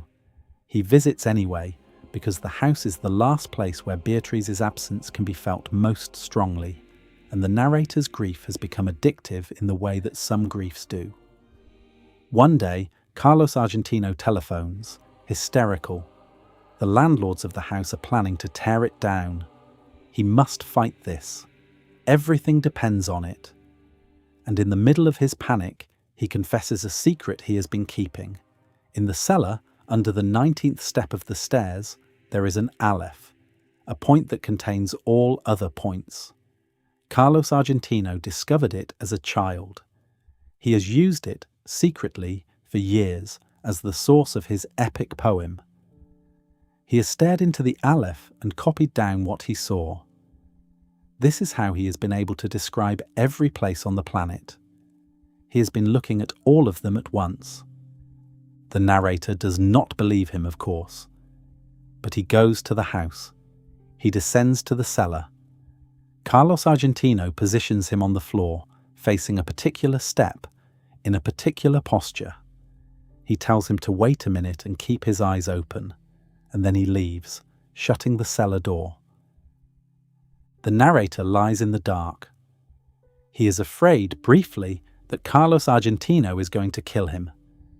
Then he sees the Aleph. And here Borges does something that I think may be the most extraordinary single passage in all of his work. Having introduced a point that contains everything, Borges has to describe what his narrator sees. But language is sequential. Words come one after another. The Aleph is simultaneous. Everything in the Aleph exists at once, and no single word or sentence can hold that togetherness. Borges solves this problem by giving up. He writes directly in the text that language is a successive medium, and that what he needs to describe is a simultaneous one, and that he can therefore only give a partial, inadequate list. And then he does the list. The list goes on for more than a page. It is a catalogue of impossibilities. The narrator sees the sea. He sees dawn and evening. He sees the population of the Americas. He sees a silver spiderweb at the centre of a black pyramid. He sees a broken labyrinth in London. He sees, close up, the grains of sand on a certain beach. He sees his own face in a mirror, weeping. He sees the face of a long-dead ancestor. He sees a cancer in a woman's breast. He sees from the outside the room he is in. He sees letters Beatrice had written to Carlos Argentino, intimate letters, letters that prove she had loved her cousin in ways she had never loved the narrator. He sees in the same instant the universe, the atoms of his own body, the monstrous and the trivial, all of it held together without cancellation. Something breaks in him during this vision. The breaking is not about the scale of the universe, it is about the specific things he sees. He sees that Beatrice did not love him. He sees the universe as it is, including this small, private fact, and the universe is too large to care, and yet he, inside the universe, cannot stop caring. The catalogue ends. The narrator stumbles back up the stairs. He lies to Carlos Argentino. He tells him there was nothing, that he saw only the step and the wall. Then he leaves the house, and in the days that follow, he resolves not to think about the Aleph again, because the memory is unbearable. Why do the things the narrator sees include Beatrice's letters? This is the key. Borges could have chosen any detail, and he chooses the one that wounds most. The Aleph shows how the universe is too big to be held in a mind, but it also shows how the small private cruelties of ordinary life are included in the universe with the same weight as the great cosmic wonders. The stars and the letters are on the same list. The Aleph does not hierarchize. And for a man mourning a woman he could not have, the discovery that his love and her indifference are both cosmic facts is not a comfort. It is a diminishment. There is a final twist. In a postscript, the narrator considers whether what he saw was really an Aleph or just a hallucination? He mentions almost casually that the famous Aleph in Carlos Argentino's basement was perhaps not the true Aleph. The true Aleph was located elsewhere, perhaps inside a pillar in a certain mosque in Cairo, perhaps inside a stone in an ancient temple, perhaps inside a gem, or inside a mirror, or inside an eye. The implication is not that the universe is unknowable, but that there might be many Alephs scattered throughout history like quiet doorways, any one of which could be opened by any lonely man who happened to lie down in the wrong place at the wrong time. The story ends, as it began, with Beatrice Viterbo. The narrator confesses that as the years have passed, he has begun to forget her face. He can still remember her name and the shape of her handwriting and a few scattered images, but her face is dissolving and he cannot stop the dissolution. He writes these last sentences as if he is finally ready to let her go. He is not. He never will be. The Aleph showed him everything, including this one small fact, and this one small fact is what he cannot carry. A Roman soldier is searching for a river. This is not a real river. This is a river out of rumour. Somewhere in the deserts beyond the farthest outposts of the empire, there is supposed to be a stream whose waters confer immortality on anyone who drinks them. The soldier has heard the rumour from a dying man. He is a skeptical officer, not a fool, but he is old enough to know that even false rumours sometimes lead to real things, and he is tired enough of his own mortality to go looking. The search takes him across landscapes that become stranger with every step. The heat destroys his company. His men desert. He presses on alone. Eventually, half mad with thirst, he arrives at the outskirts of a city built on a cliff, and below the cliff, in a muddy hollow, a thin stream runs. Next to the stream is a cave full of silent, filthy, naked men who lie in the dirt without moving. He drinks from the stream. He collapses. When he wakes, he understands with dawning horror, an immortal. This is The Immortal, a story Borges published in 1949 and one of the most philosophical things he ever wrote. It is long by his standards. It is also a story where every paragraph is doing more work than its surface suggests, and you have to read slowly to keep up with what is happening underneath. The city on the cliff turns out to be the city of the immortals. The soldier, now an immortal himself, climbs to explore it. What he finds is not a paradise. It is a ruin. The immortals built it thousands of years ago with elaborate corridors and useless staircases and rooms that open onto other rooms that open onto nothing. The architecture is deliberately senseless. Some rooms have doors that lead to walls. Some rooms have ceilings 10 times too high for any human purpose. Some rooms are large enough to contain horizons, as if the immortals had given up on the idea of scale altogether. The city is a labyrinth built for beings who no longer need cities, because they have all the time in the world and no desire to arrive at any particular place. The immortals themselves are those silent figures below. They do not speak. They do not eat except when they remember to. They lie in the dirt for years at a time, thinking or not thinking, or thinking in ways the soldier cannot recognize. When he tries to question them, they do not respond. One of them, a sad-looking old man, is able to mumble a few broken phrases. The soldier learns slowly that this mumbling old man is Homer, the actual Homer, the author of the Iliad. He has lived so long that his name has become a rumour to himself. He does not remember writing the poems. He does not remember being blind. He does not remember Troy. He is just tired in a way that ordinary tiredness cannot reach. Here is the argument Borges is making, and it is the oldest argument against immortality in philosophy, told with a new force. When you live long enough, identity dissolves. The self is held together by the pressure of time. We know who we are partly because we know we will die. Our choices matter because they are the choices of a finite being in a limited span. Our loves matter because they are fragile. Our words matter because they will not come again. Take away death, and the pressure eases. Take away the pressure, and the shape falls out. A being that has lived for 10,000 years has forgotten why it ever wanted anything. It has done everything. It has tried every combination. It has exhausted the stock of possible experiences. And at the end of that exhausting, it lies in the dirt, not because it is lazy, but because it has lived past the usefulness of desire. The soldier learns more. He learns that the immortals long ago decided to test whether there was an opposing river, a river whose waters would restore mortality. Several of them had gone to look for it. None had returned. The soldier himself, after many years among the immortals, eventually sets out to find this second river, and eventually finds it, and eventually drinks it, and becomes mortal again.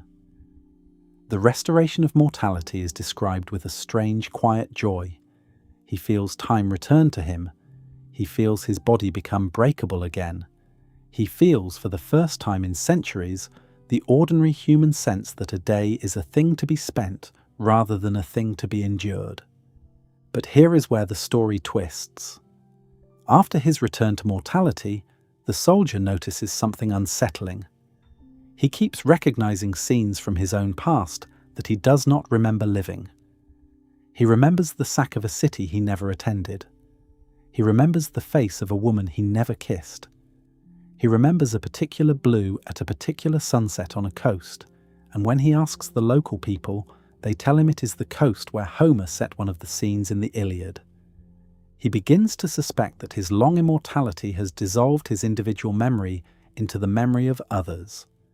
He is not sure anymore which memories are his. He confesses that some of the sentences in his own account have been lifted word for word from Homer and Pliny, and that he cannot say whether he is remembering his reading, his writing, or the lives of the authors whose words he is using. The self of the story may not really be a self at all.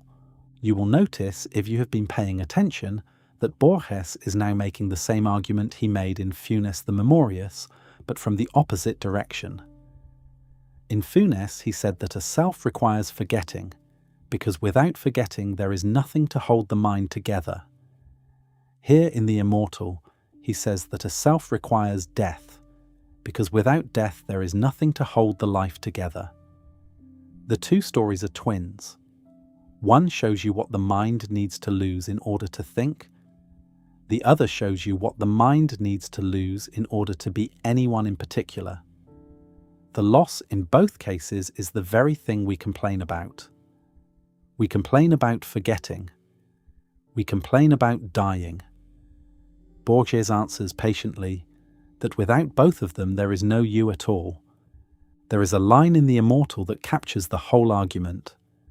The narrator writes that to be immortal is commonplace, to live once, to live briefly, to live with the knowledge that you will not live tomorrow is the miracle. Read that slowly. Immortality, Borges is saying, is boring because it is too available. A creature that cannot die has no choices. It will eventually, given enough time, do everything. The drama of a life comes from the constraint. Take away the constraint, and you take away the drama. The story ends with a kind of peace. The soldier, having drunk the second river, is now going to die.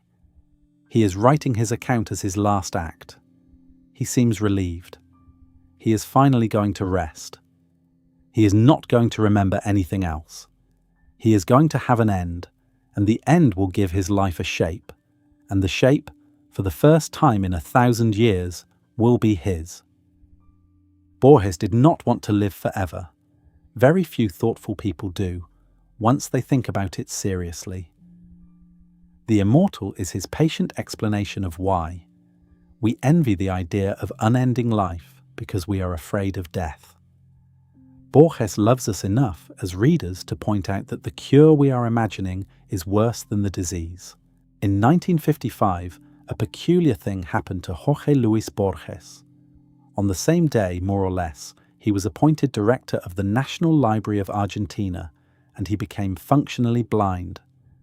900,000 books, and a man who could no longer read them. Years later, in a public lecture, he would describe this coincidence as God's splendid irony, not a complaint, a tribute. He said it with the gentle, amused exasperation of someone who had been watching a cosmic joke unfold around him for long enough to see the punchline.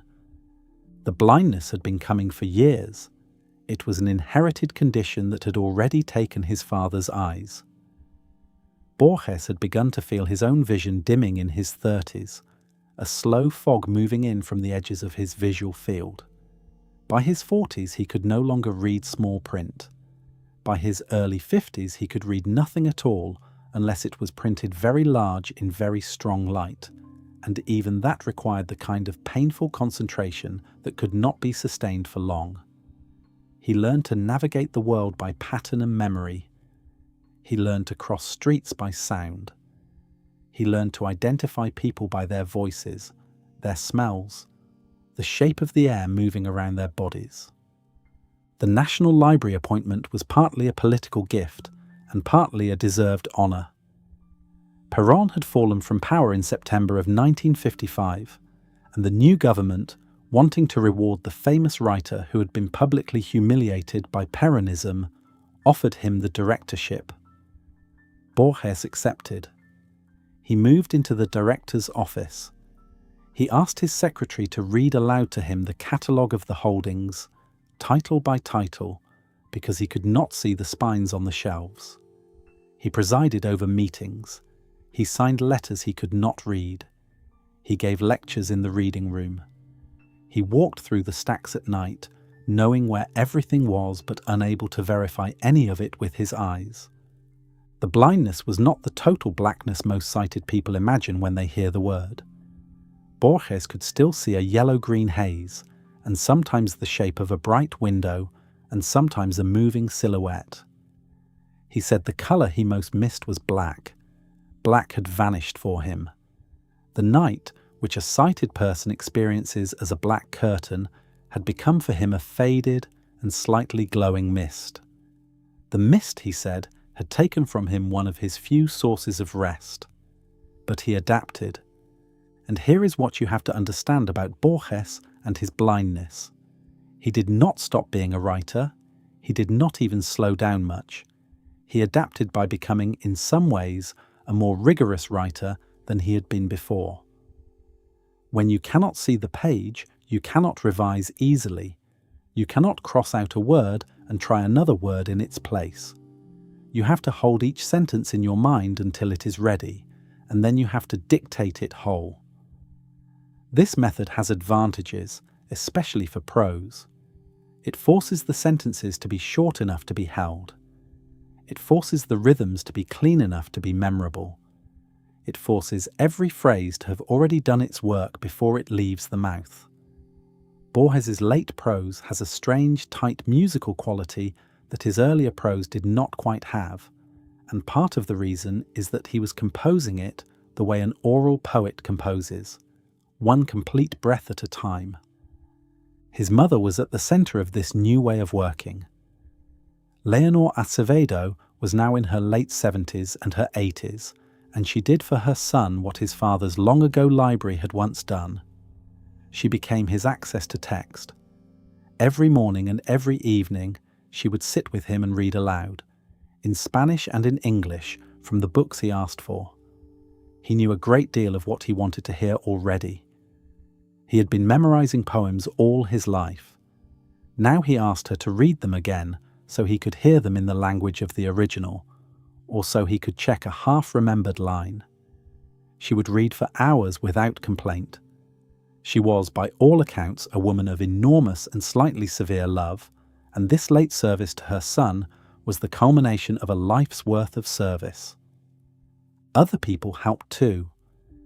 He had secretaries and a rotating staff of young writers and students who came to the apartment to read to him and take dictation. Norman Thomas di Giovanni, the American translator, spent years in the apartment collaborating on the English versions of the stories. Alberto Mangel, a teenager working at a Buenos Aires bookshop, came to read to Borges in the evenings and later wrote beautifully about the apprenticeship. Maria Kodama, the young woman who would eventually become his second wife, came first as a reader. Borges assembled a small, quiet order of readers around his blindness, and the order kept him working until the end. The blindness also changed the kind of writing he did.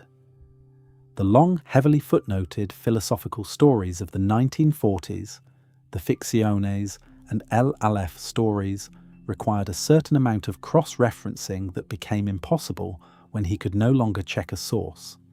After 1955, he moved towards shorter, more lyrical forms. The little prose pieces of El Hasidor, which appeared in 1960, are different in tone from anything he had done before. They are quieter. They are less busy with learned allusion. They sound like the work of a man who is speaking aloud to himself in a dark room. They often are. He dictated most of them as they came to him, in single sittings, without revision. There is a poem he wrote called Poem of the Gifts, and it is the most famous thing he ever said about his blindness. In the poem, he addresses the coincidence directly. He says that no one should feel pity or bitterness when they hear about the library and the darkness arriving at the same moment. He says that this double gift, books and night, is a gesture of God's, or of something that might as well be called God, and that the only proper response is a kind of grave wonder.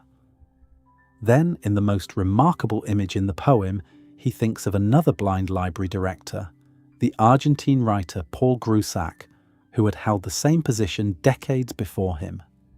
He imagines Grusac and himself as the same man, walking through the same stacks, unable to read the same books, both given the same vast and useless inheritance. The coincidence, he suggests, is not really a coincidence. It is a shape. The shape keeps happening. Borges liked to say that his blindness had forced him inward. That is only partly true. It had also set him free.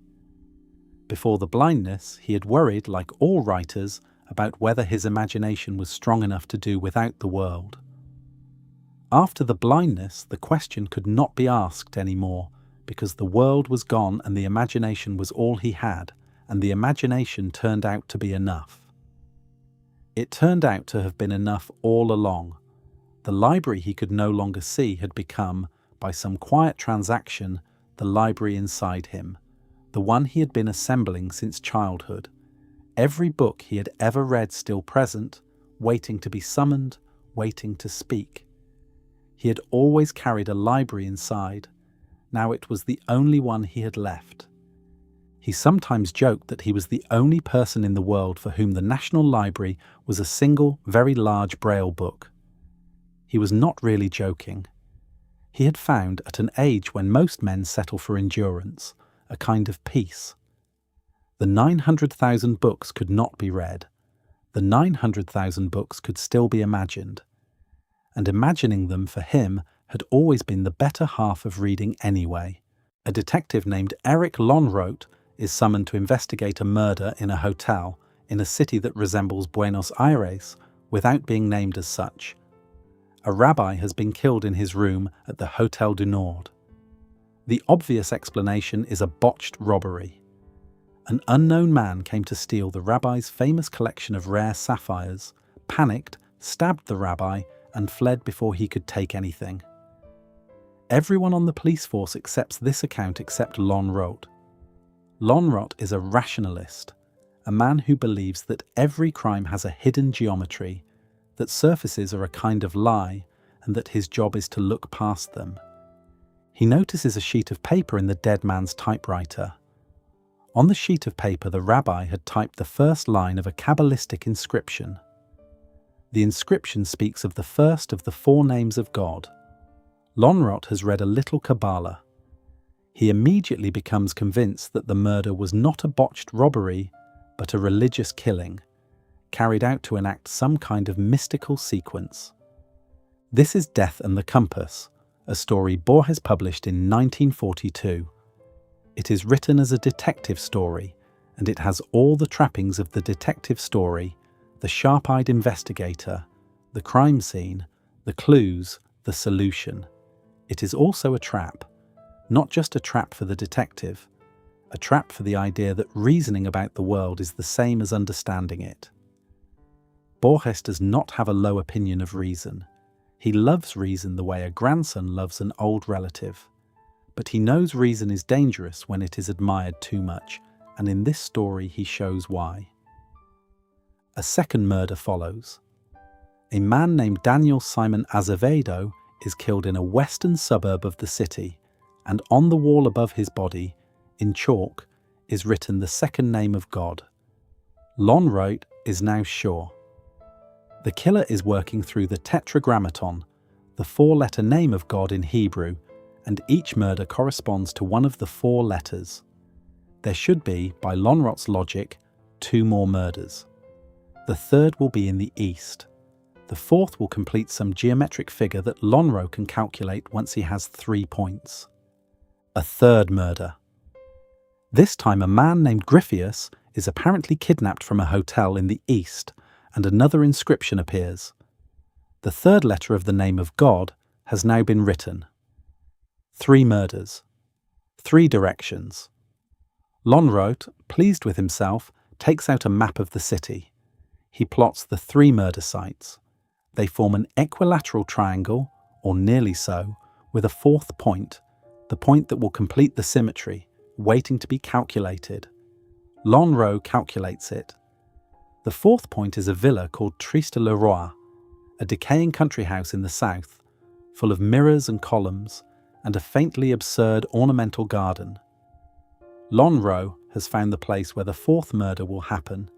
He travels there alone, to intercept the killer, to be there when the killer arrives, to end the sequence before the 4th name is completed. He arrives. The house is empty. He explores its mirrored rooms, its doubled staircases, its pointlessly repeated patterns. He waits in an upstairs study. A man steps out of the shadows. The man is armed. Lonrot finally recognizes him. The man is Red Charlach, a criminal whose brother Lonrot had sent to prison years ago, and who had sworn revenge. Charlach has not been killing people to enact the tetragrammaton. Charlach has been killing people to build a puzzle that Lonrot, and only Lonrot, would be smart enough to solve. He knew the detective would read Kabbalistic significance into a chance inscription.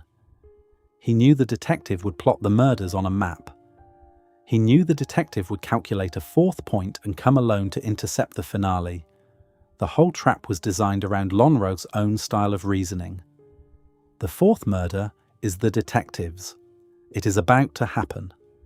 Lonrot, at the end, does not fight. He accepts what is coming, but he offers Charlach one observation. He says calmly that next time Charlach builds a labyrinth to catch him, the labyrinth should be simpler. Charlach's trap had used a triangle and 3 points.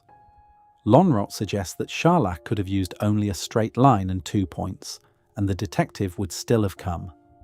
The labyrinth does not need to be ornate. It needs only to match the mind of the person who will walk into it. Then Charlach fires. The story ends. Stop for a moment and consider what has just happened.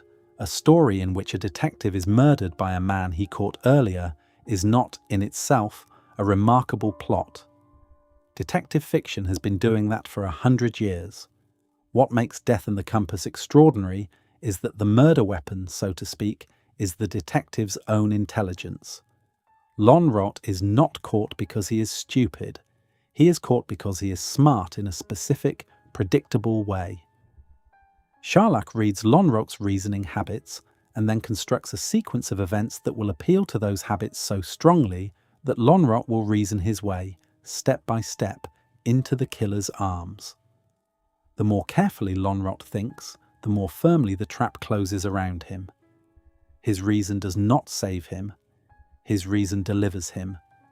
This is the core of the story, and it is also the darkest thing Borges ever wrote about reason. Borges believed in reason. He believed in the slow, careful work of thought. But he also knew, with the clarity of a man who had grown up inside a library, that reason has a weakness. Reason likes patterns. It loves finding shapes in data. It is willing, sometimes too willing, to ignore alternative explanations once a satisfying pattern has emerged. A person who knows this about reason can use it against a reasoner. The pattern does not have to be true. The pattern only has to be pretty enough for the reasoner to prefer it to the truth. The idea has a long afterlife in philosophy. The specific bias Lonrot falls into is sometimes called confirmation bias, the tendency to notice evidence that supports your hypothesis and ignore evidence that refuses it. Lonrot has the evidence to reach the right conclusion, the simple one, the robbery gone wrong. He refuses it because his mind has already found a more elegant explanation, and he cannot give up the elegance. Borges is also asking whether the universe itself might have this quality. When a scientific theory explains a surprising amount of evidence with a simple principle, we take the feeling of elegance as a sign we are on the right track. Elegance is one of the most reliable guides a scientist has. But elegance is also what a mischievous universe would use to lead you astray. A universe with hidden hostility would construct traps that exactly match the shape of the mind trying to understand it, and you would walk in willingly because the traps would be beautiful. In this light, Death and the Compass is not only a detective story, it is a ghost story about the epistemology of reason. It is about what happens when the tool you are using to know the world turns out to be the tool someone else has used to hide the world from you. It is about the fragility of confidence. Lonrot dies not because he is wrong about the world, but because he is right about his own assumptions, and his assumptions were the bait. Here is the quiet gift of the story. Notice your own elegance. When a pattern in your life seems suspiciously neat, when a solution arrives wrapped in a nice bow, be a little less pleased and a little more curious. Elegance is a feeling, and feelings can be stage managed. Borges is not telling you to stop thinking. He is telling you to keep a few backup thoughts in reserve, just in case the beautiful one you arrived at was placed there for you to find. There is a small piece by Borges, 200 words long, that manages to say more about the nature of the self than most philosophers can say in 100 pages. It is called Borges y Yo in Spanish, Borges and I in English, and it appears in the 1960 collection El Hacedor, a book whose title is variously translated as The Maker or Dream Tigers. If you have never read it, you should read it. If you have read it, you already know that there are two Borges in the piece, and that the interesting question in the final line is which one of them is writing.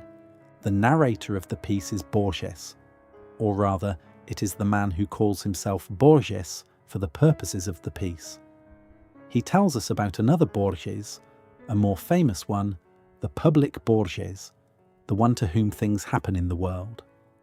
That other Borges is the writer whose name appears on the covers of books. That other Borges gives interviews. That other Borges receives honorary degrees.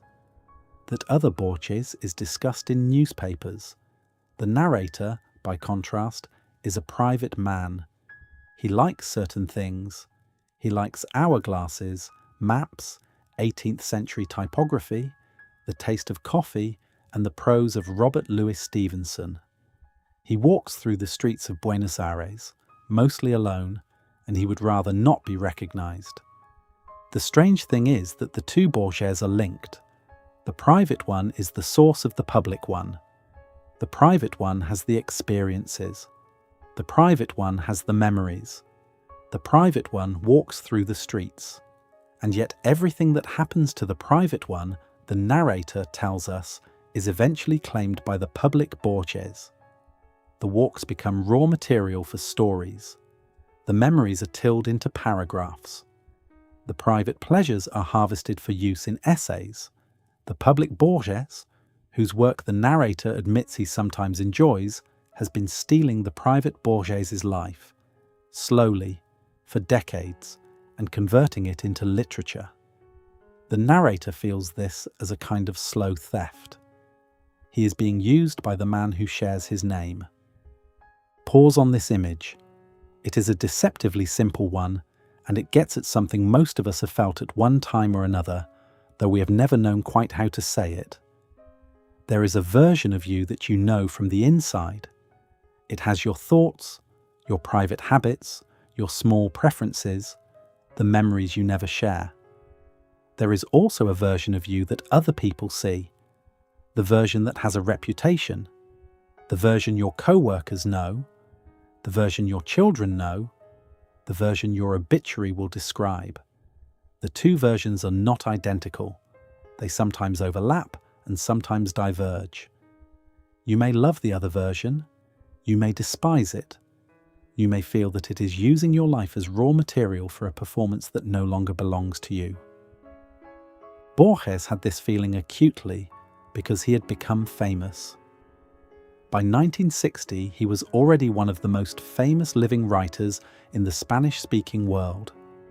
He was an ordinary private man who had been photographed, interviewed, celebrated, parodied, and translated into languages he could not read. He would walk through Buenos Aires at night, alone, half-blind, and he would know that a public figure named Jorge Luis Borges was also walking the earth, becoming a shape too large for the shy man to contain. The two Borges had been the same once. They were the same no longer. There is a sentence in the piece that is worth slowing down for.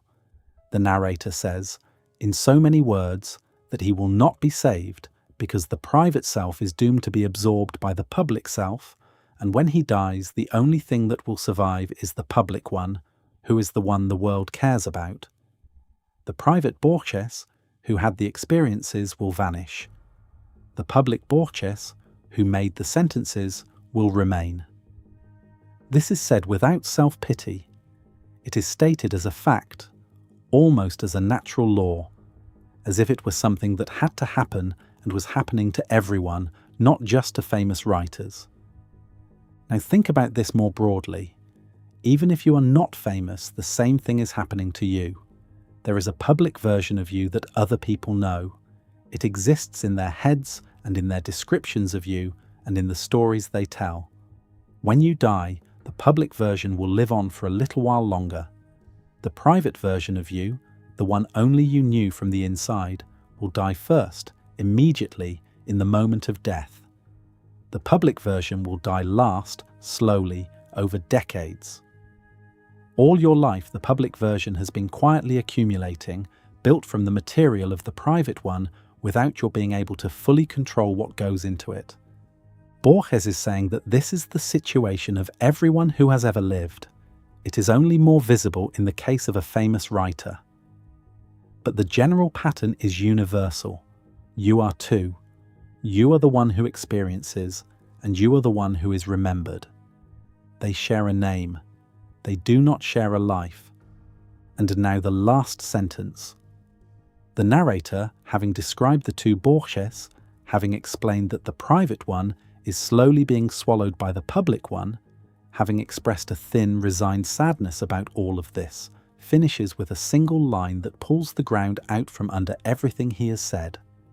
He writes that he does not know which of the two Borges is writing this page. Read that again. He does not know which of the two Borges is writing this page. Notice what this does. The entire piece, up until the final line, has been told as if there is a clear distinction between the private narrator and the public writer. The narrator has been claiming to be the private one, the innocent one, the one being used. In the last sentence, that confidence collapses. Maybe the piece is being written by the private Borges, in which case it is a confession of being plundered. Or maybe the piece is being written by the public Borges, in which case it is itself an act of plunder. The public Borges has taken the private Borges's complaint about being used and turned it into a piece of literature. The complaint has become material. The material has become another sentence on the pile. Even the effort to distinguish the two selves has become a performance that the public self now owns. This is a philosophical move of the first rank. Borges is suggesting that any attempt to step back from your own public self and say, "I am not that person," is itself immediately absorbed by the public self. You cannot escape the public version by writing about the escape, because the writing is exactly what the public version uses as fuel. The private self cannot defend itself in language, because language is the medium in which the public self operates. As soon as you speak, you are producing material that is no longer yours. The private self, Borges is saying, is condemned to a perpetual silence because anything it says will be immediately appropriated by the speaker. And yet, the piece exists. Somebody wrote it. Somebody on one side of the line or the other had the courage to say what both sides of the line were experiencing. Whether that somebody was the shy man or the monument, the private walker or the public writer, the 200 words on the page hold the paradox together. You read them once and you feel a small sadness. You read them twice and you feel that you have just met the strangest kind of honesty, the kind that admits, at the end, that it does not know who is being honest. In his 70s, already blind for 20 years, already famous across 4 continents, Borges published a collection called El Libro de Arena, the Book of Sand. It came out in 1975. The title story is a quiet miniature that may be the most elegant thing he ever wrote, and it deserves to be understood slowly. An old man lives alone in Buenos Aires. He collects rare books. One afternoon, a stranger knocks at his door selling Bibles. The stranger pulls out a small, heavy volume, bound in cloth, with the pages worn at the edges. The old man opens it. The pagination is strange. He tries to turn to the first page and finds that there is no first page. He tries to find the last page. There is no last page. The end recedes as he approaches it. The stranger explains calmly that the book is infinite. You will never see the same page twice because the pages are generated fresh as you turn them. The book cannot be memorized. The book cannot be catalogued. The old man buys it and the stranger leaves. For weeks the old man reads the Book of Sand. He cannot stop. At first the infinity is beautiful. Then slowly it becomes monstrous. He cannot sleep. He cannot see his friends. He cannot read any other book because every other book is finite, and finite books seem small and sad compared to the one in his study. The Book of Sand has colonized him. It has eaten the shape of his days. Eventually he understands that if he keeps the book, it will destroy him. He has to get rid of it. He cannot burn it, he says. Burning a book that contains, by definition, an infinite amount of information would be some kind of cosmic crime. He would be burning everything because the book contains everything. He thinks about destroying it and decides he cannot. Instead, he takes it, wrapped in newspaper, to the National Library, the vast library where he used to work, the one with 900,000 volumes. He walks into the stacks. He slips the book onto a random shelf in the middle of a forgotten section, somewhere in the dark, where no one will notice it and no one will remember it. The Book of Sand is now hidden among 900,000 other books, and no one, not even the old man, could ever find it again. He walks out. He does not look back. He is finally free.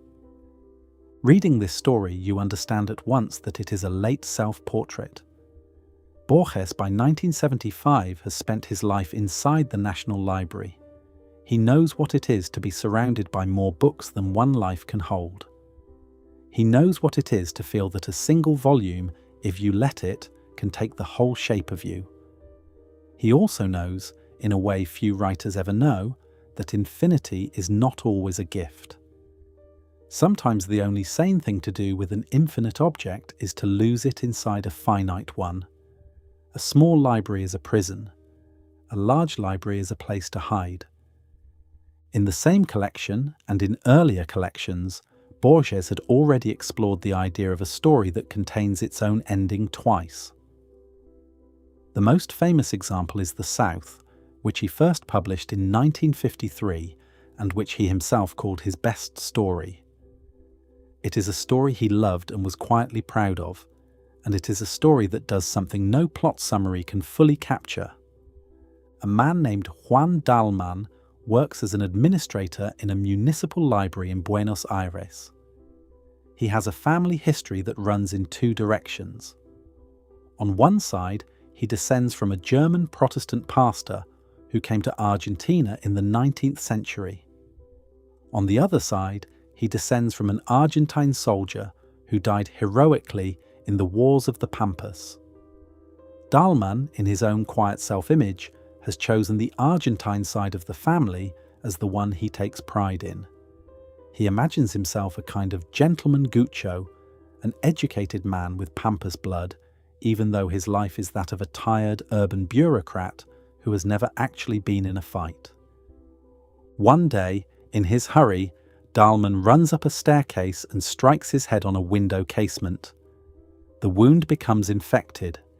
He develops septicemia. He is rushed to a hospital. If you know the biography, you will recognize this as Borges' own accident, the 1938 head wound that nearly killed him. Borges is writing his own near death, but slipping a different fate onto it. In the hospital, Dalman recovers. Or does he? The doctors send him on a recuperative trip to the countryside. He takes a train. The ride is described with a strange, slow beauty. The train stops at a country inn. Inside, rough-looking young men are drinking. One of them, a drunk, insults Dalman. The insult escalates. An ancient gaucho silently tosses Dalman a knife. Dalman picks it up. He has no idea how to use it. He walks out into the yard to meet his attacker under the open sky. The story ends in the yard, knife in hand, about to fight, about to almost certainly die. Here is the quiet trick. Nothing in the story tells you explicitly that Dalman never left the hospital. But everything in the story tells you, if you are paying attention, that the train ride and the country inn and the absurd knife fight are a dream, a fever vision, a death imagined differently by a man who is actually dying in a hospital bed in Buenos Aires. Dalman is going to die one of two deaths. He is going to die in a white room surrounded by tubes, with his hair stuck to his forehead, having been humiliated by his own body. Or he is going to die in the yard of a country inn, under the sky of the Pampas, with a knife in his hand, fighting the way his ancestor fought. The first death is ugly and modern and small. The second death is mythic and old and large. Borges lets Dalman, in the privacy of his own dying imagination, choose the second one. This is what the late Borges is doing. He is writing about the thinness of reality, not as a trick, but as a mercy. The border between what happened and what was imagined becomes, in these stories, the place where a life can quietly reclaim its own shape. Dalman does not get to choose whether he dies. He gets to choose which death he dies into. That is not nothing. That, Borges is telling us, may be the only freedom a mortal creature really has. You cannot refuse your ending. You can sometimes, if you are lucky and you are paying attention, select among the endings that are yours. The late stories are quieter than the early ones. They do not try to dazzle with philosophical puzzles. They do not turn into thought experiments. They sit in armchairs and look out windows and speak in low voices. And yet they are doing the same work the early stories were doing, only with less noise. They are showing us how thin the wall is between the real and the dreamed, and how much of our dignity depends on being allowed to dream our own endings.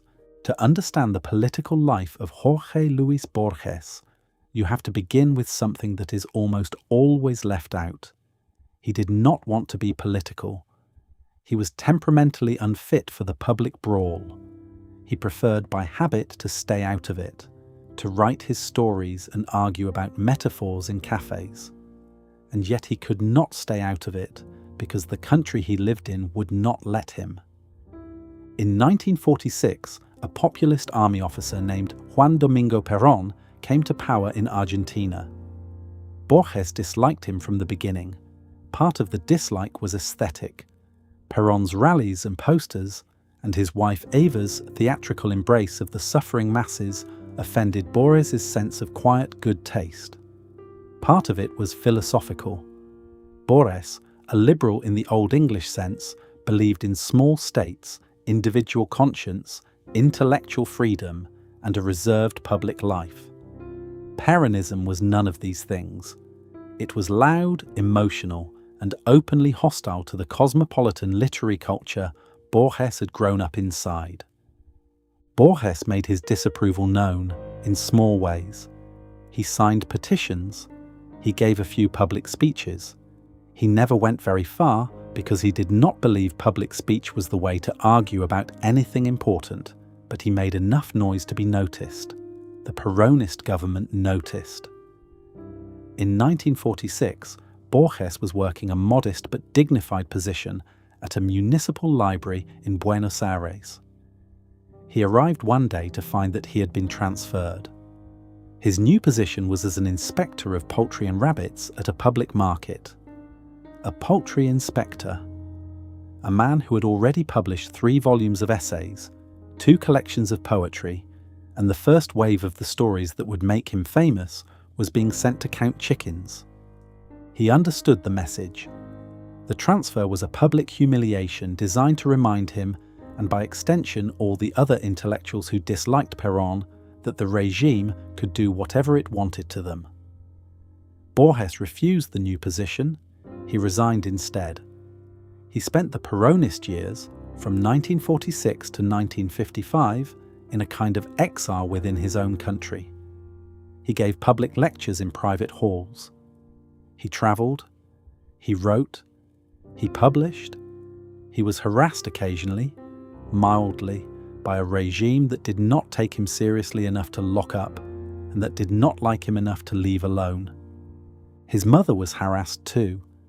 His sister Nora was briefly detained. The Peronist police visited the Borges apartment more than once. Borges, whose natural relationship with authority was one of quiet distaste, came out of this period with a hardened conviction. He had always believed in a bookish way that governments were not to be trusted. Now he believed it in his bones. When Perón was overthrown by a military coup in September of 1955, Borges was relieved. When the new government offered him the directorship of the National Library a couple of months later, he accepted with what can only be described as a sense of vindication. The chicken inspector had become the head of the country's greatest collection of books. The humiliation was over. But here is where the story gets more complicated, and where we have to be honest about what Borges did and did not understand about his own country. His hatred of Peronism, which was in its origins a reasonable response to a bully, curdled over the years into something less flattering. By the 1970s, Borges had developed a rigid conviction that any military government in Argentina had to be an improvement on anything Perón's followers might produce. This conviction led him into some of the worst decisions of his life. In 1976, the Argentine military overthrew the government of Isabel Perón, Perón's widow, and began a period now known as the Dirty War. The military regime would eventually be responsible for the disappearance, torture, and murder of somewhere between 10 and 30,000 people. At the beginning, in 1976, Borges did not know the scale of what was happening. Most Argentines did not know yet. What they knew was that the Peronist period had been chaotic and violent, and that the new military government was promising order. Borges, true to his old loathings, welcomed the new regime. He gave interviews praising it. He attended a state dinner. He expressed public support. Around the same time, in September of 1976, Borges travelled to Chile to receive a literary honour from the University of Chile. During his visit, he accepted a decoration from the Pinochet government. Pinochet had overthrown the elected socialist government of Salvador Allende 3 years earlier, and the Chilean military regime was already well known, at least among human rights workers, for its use of torture and execution. Borges's acceptance of the decoration was not only a courtesy to a host, it was a public statement. It said, in effect, that he approved of what Pinochet was doing. It was used immediately by the regime and its critics as proof of whichever argument each side wanted to make. The decision cost him the Nobel Prize. This is the consensus view among his biographers, and it is probably correct. The Swedish Academy had been considering Borges seriously for years. After 1976, the political optics became impossible. You could not, in good conscience, give a Nobel Prize to a man who had publicly accepted an honour from Pinochet. The Academy kept passing him over. Borges never won.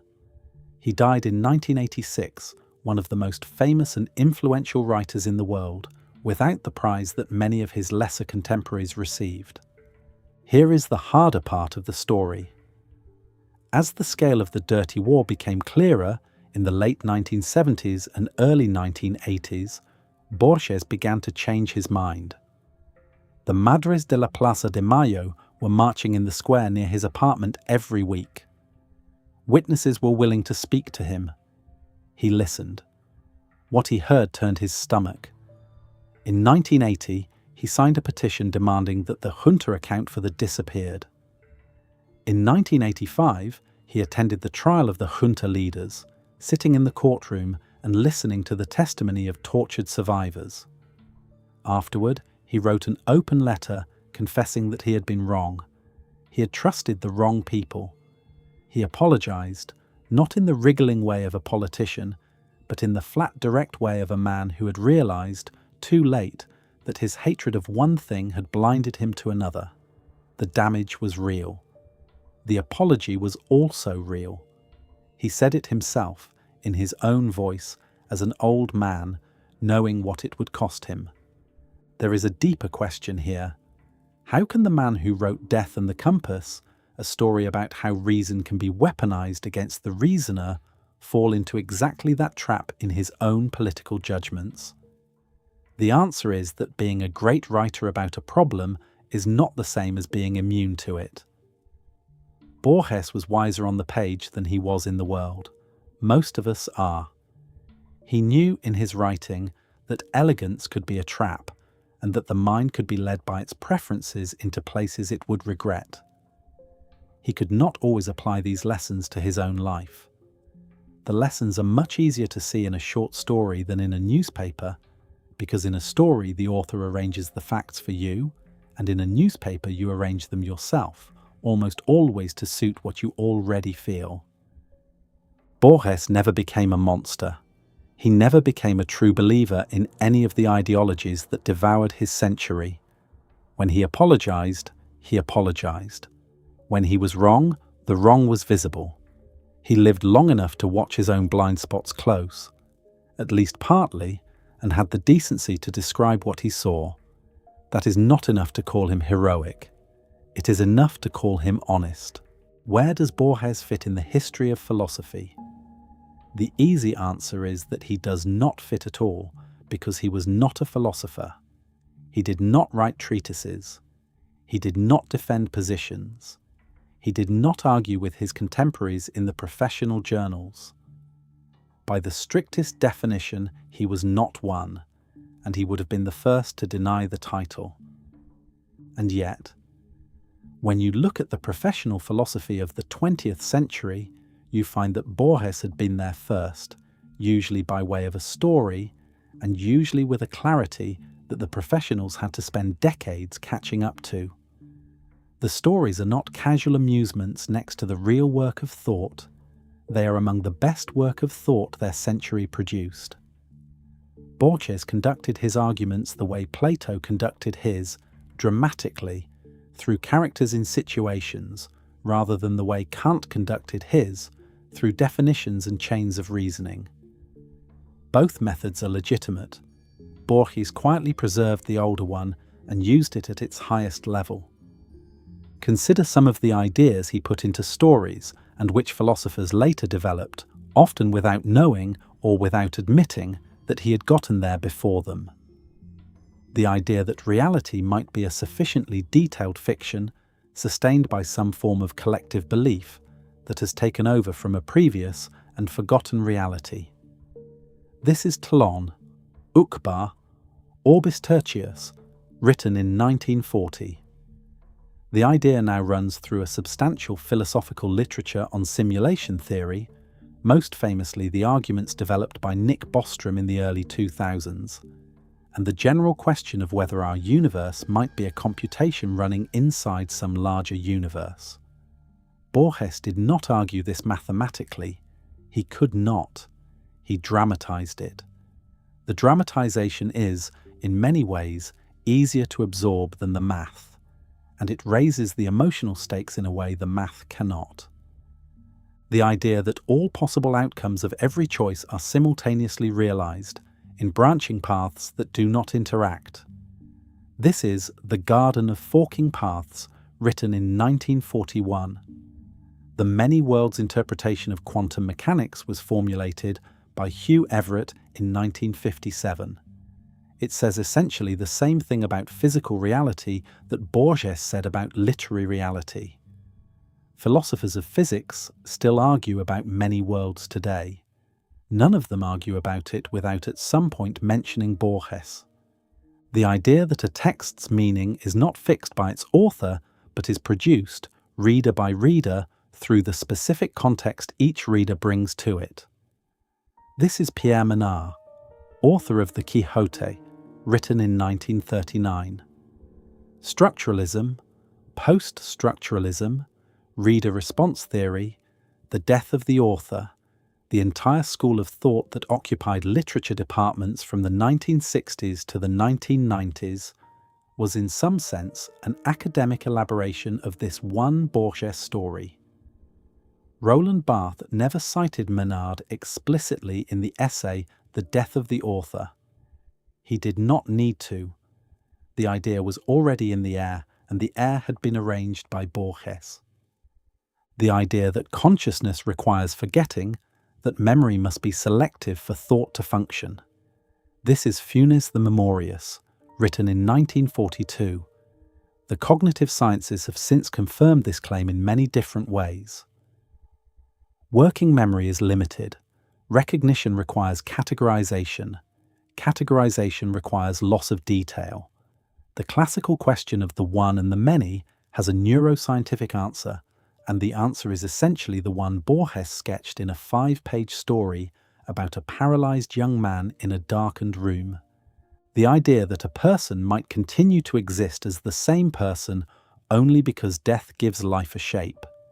This is The Immortal, written in 1949. Derek Parfit, whose 1984 book, Reasons and Persons, overturned a great deal of analytic philosophy's thinking about personal identity, developed an argument very similar in structure. Parfit concluded that the self is not a sharp metaphysical thing, but a matter of psychological continuity, and that the importance we place on our own survival may be mistaken. Parfit was writing dense academic philosophy. Borges was writing a story about a Roman soldier in a cave. They arrived at similar places, and the question of which of them explained the idea better is genuinely open. The idea that a detective's own reasoning could be used against him by an enemy who understood his mental habits well enough to construct a trap matching the shape of his mind. This is Death and the Compass, written in 1942.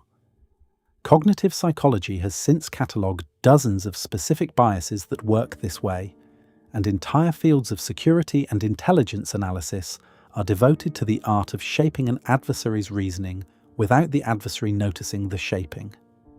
Again, Borges did not invent any of this. He noticed it earlier. One could go on. The one-paragraph story on exactitude in science anticipates contemporary discussions of the relationship between models and the things they model. The Library of Babel anticipates combinatorial semantics and the question of whether a sufficiently large random collection of symbols would necessarily contain every possible meaningful text. The Circular Ruins anticipates arguments about nested simulations and recursive creation, and the list is misleading if it makes Borges sound like a forecaster who got lucky. He was not. He was doing something older and more interesting than forecasting. He was following the logic of certain images to their conclusions, and the conclusions kept turning out to be the same ones that serious thinkers would later reach by more elaborate means. The images had been there all along, buried in older traditions, often mystical. Borges, who had read everything, recognized them. He gave them sharper edges and put them in motion. The philosophers and writers and physicists who recognized this read him seriously. Daniel Dennett, the American philosopher of mind, cited Borges repeatedly and used the short stories as rigorous thought experiments. Umberto Eco built his 1980 novel The Name of the Rose as a tribute to Borges, setting it in a medieval monastery whose blind librarian is named Jorge of Burgos, Borges' name in medieval disguise. David Foster Wallace wrote that Borges' stories were dreams in which you were aware you were dreaming, and the awareness did not wake you. The theoretical physicists kept reading him too. Roger Penrose has mentioned him in talks about consciousness. David Deutsch has cited The Garden of Forking Paths.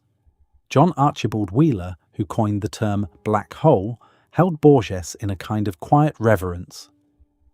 None of them were using him as decoration. They had recognized a fellow worker. Where does Borges fit among the philosophers? He does not exactly fit anywhere. He is in all of their footnotes and none of their curriculums.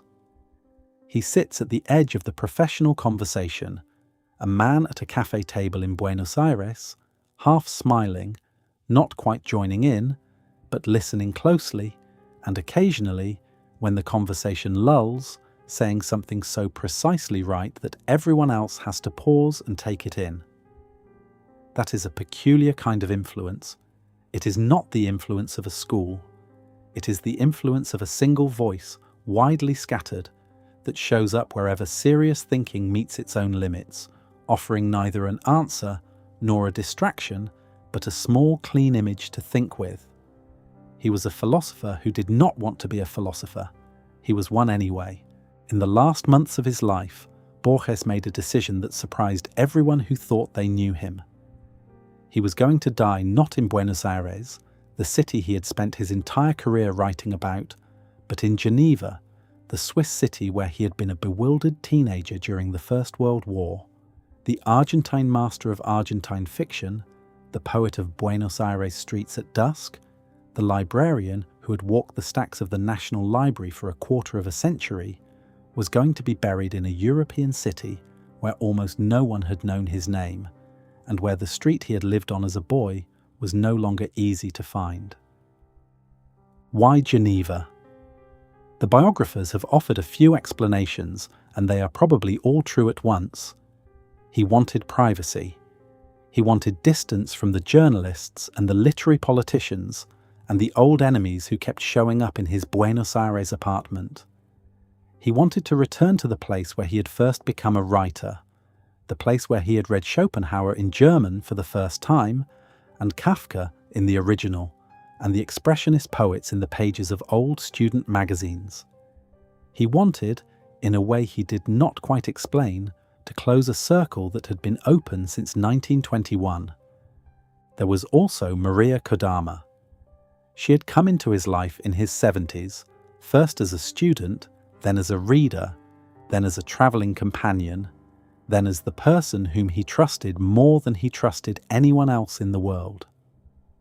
Kodama was Japanese Argentine, a younger woman, intensely private, intensely loyal, and by most accounts intensely intelligent in ways that suited Borges's specific turn of mind.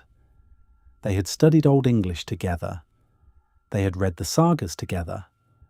They had travelled to Iceland and to Kyoto, and to Egypt and to the ends of the world, and she had described the landscapes to him because he could no longer see them, and he had responded with observations that would become essays and poems. Whatever exactly the nature of their relationship had been in the years leading up to the end, by 1985 it had become something that could only be expressed in the form of marriage. Borges had been married once before, briefly and unhappily, to a woman named Elsa Asteta Millen, a marriage partly arranged by his aging mother in 1967 and ended in 1970. The whole episode is best understood as the failure of a decent man to figure out how to be less lonely. Kodama was different. She was someone he could be near without feeling observed. That is a very specific and very rare kind of companionship, and Borges, who had spent a lifetime being observed as a public figure, needed it more than he had ever needed anything else. In 1985, Borges was diagnosed with liver cancer. He was 86. The disease was progressing. Treatment was possible, but it would have to be aggressive and it would have to be public. Argentine doctors would want to manage his case. Argentine journalists would want to follow it. Argentine friends would want to visit the hospital. He could not face any of this. He and Kodama made a quiet decision to leave. They flew to Geneva together in late 1985. They settled into an apartment. They went to see old places, to the extent that he could see anything at all. They walked along the Rhone. They sat in cafes where he had sat as a teenager. He told Kodama stories about the boy he had been, the thin, awkward Argentine in unfamiliar weather, trying to write his first poems in a language that was not his mother tongue. He was happy, in the particular reserved way of a man who has finally come to the place where he wants to be. He was also dying, and he knew it, and he did not complain. On April 26, 1986, in Geneva, Borges and Maria Kodama were married. The ceremony was small and legally complicated. The marriage was contested after his death by his relatives in Argentina, and it became the subject of long legal battles. But on the day itself, in a small room with a small number of witnesses, a 90-year-old blind man married the woman he wanted to spend his last weeks with, and the marriage was, on that day, what he needed it to be. The disease took him quickly after that. He had chosen to enter hospice rather than continue aggressive treatment. He spent his last days in a rented apartment in Geneva, with Kodama at his side, dictating small poems and fragments of prose. He asked for certain books to be read to him. He asked for certain music to be played. He received a few visitors. He dictated a will. He said goodbye to the people he wanted to say goodbye to, and he did not say goodbye to the people he did not want to say goodbye to. And for a famous man at the end of a famous life, this was a kind of luxury most famous men never get. He died on June 14, 1986. He was 86 years old. The cause of death was the liver cancer that had been slowly taking him for months. Maria Kodama was in the room. His body was taken, following his wishes, to the Cemetery of the Kings, the Cimetière des Rois, in the Plainpalais district of Geneva, where many other writers and thinkers were buried. The grave is simple. The stone is engraved with a quotation from an Old English poem, Borges having been a lifelong student of Old English and having wanted a line from that older literature to mark the end. There is also an image of a warrior on the stone, and a line from Snorri Sturluson, and a short phrase in Old Norse that translates roughly as he took the sword. It was a strange ending for an Argentine writer. Borges had spent his career making Argentina into literature. And then, when it was time to die, he chose to be buried in Europe, in a country whose language had never been his. You could say, sentimentally, that he had chosen the place where his mind had first been finished. More carefully, he had chosen the place where he could be left alone. Buenos Aires loved him too much, and Buenos Aires would not have let him rest. His tomb there would have become a pilgrimage site, a place for anniversary speeches and schoolchildren brought to look at the stone. Borges, who had disliked public performance all his life, wanted none of it. Argentina was furious when the burial choice broke. Petitions were circulated. Kodama refused. The body stayed in Geneva. The grave is there now, under the trees, near the graves of Calvin and Jean Piaget, and other men who had also ended up in Geneva for their own private reasons. If you visit, you will find a simple stone. You will find a few books left by pilgrims. You will find sometimes a small offering of flowers. You will find the silence of an old European cemetery in a small European city, and the silence will be the silence he asked for. The boy who came to Geneva in 1914 had needed a place to hide. The old man who came back in 1985 needed the same thing. The same city had given it to him twice, 70 years apart. What remains of Borges, 4 decades after his death, is a quieter question than it might seem. The books are still in print. The stories are still being taught in universities. The influence, as we have seen, runs through philosophy and physics and literary theory and the quieter corners of contemporary fiction, and it is not going anywhere. But none of that is quite the same as saying he is with us, in the sense of an author being alive inside his readers. The real question about a great writer is not whether his books are read. It is whether his images are still working in the minds of the people who encounter them, whether the ideas he put into circulation are still doing their quiet labour, reshaping the mental furniture of the readers who let them in. By that test, Borges is still very much with us, and the image that is doing the most work, the image that has lasted longer than any other, is the labyrinth. The labyrinth was his favourite metaphor. He used it so often that it almost became a trademark. Labyrinths appear in dozens of his stories, sometimes as settings, sometimes as plot devices, sometimes as the implicit shape of the story itself. Borges was a man who thought in his bones that the human condition was labyrinthine, not maze-like exactly, because a maze is something you can solve. Labyrinthine, in the older Greek sense, a structure so complex that you cannot see it whole, a structure inside which you walk without being able to draw its map, a structure that may or may not have a centre, and if it has a centre, may or may not have a monster at the centre, and if it has a monster, may or may not welcome you rather than devour you. This is not a metaphor he invented. The labyrinth is one of the oldest images in Western culture, going back to Crete and the Minotaur and the ball of string Ariadne gave her lover so he could find his way out. Borges knew all the old versions, the Greek and the medieval, and the Sufi and the Buddhist, and he took all of them and made them his. What he added was something specific. The labyrinth, for Borges, was not only an image for the difficulty of finding a path. It was an image for the difficulty of understanding the structure you are inside. We are inside a labyrinth, whether or not we are trying to find an exit. We are inside it when we are asleep and when we are awake. We are inside it when we are doing familiar things and when we are doing strange things. The walls of the labyrinth are the walls of our experience. They define what we can see and what we cannot. They route us down certain corridors and not others. And we did not build the walls. We did not choose the corridors. We are in the middle of something we did not design, following paths that were laid out before us, moving toward a centre we cannot verify. You may find this description frightening. Many people do. But Borges did not present it as a horror. He presented it as a fact, and a fact that could be described precisely, and a fact that had a kind of quiet beauty to it. The beauty is not in the escape. The beauty is in the accuracy of the description.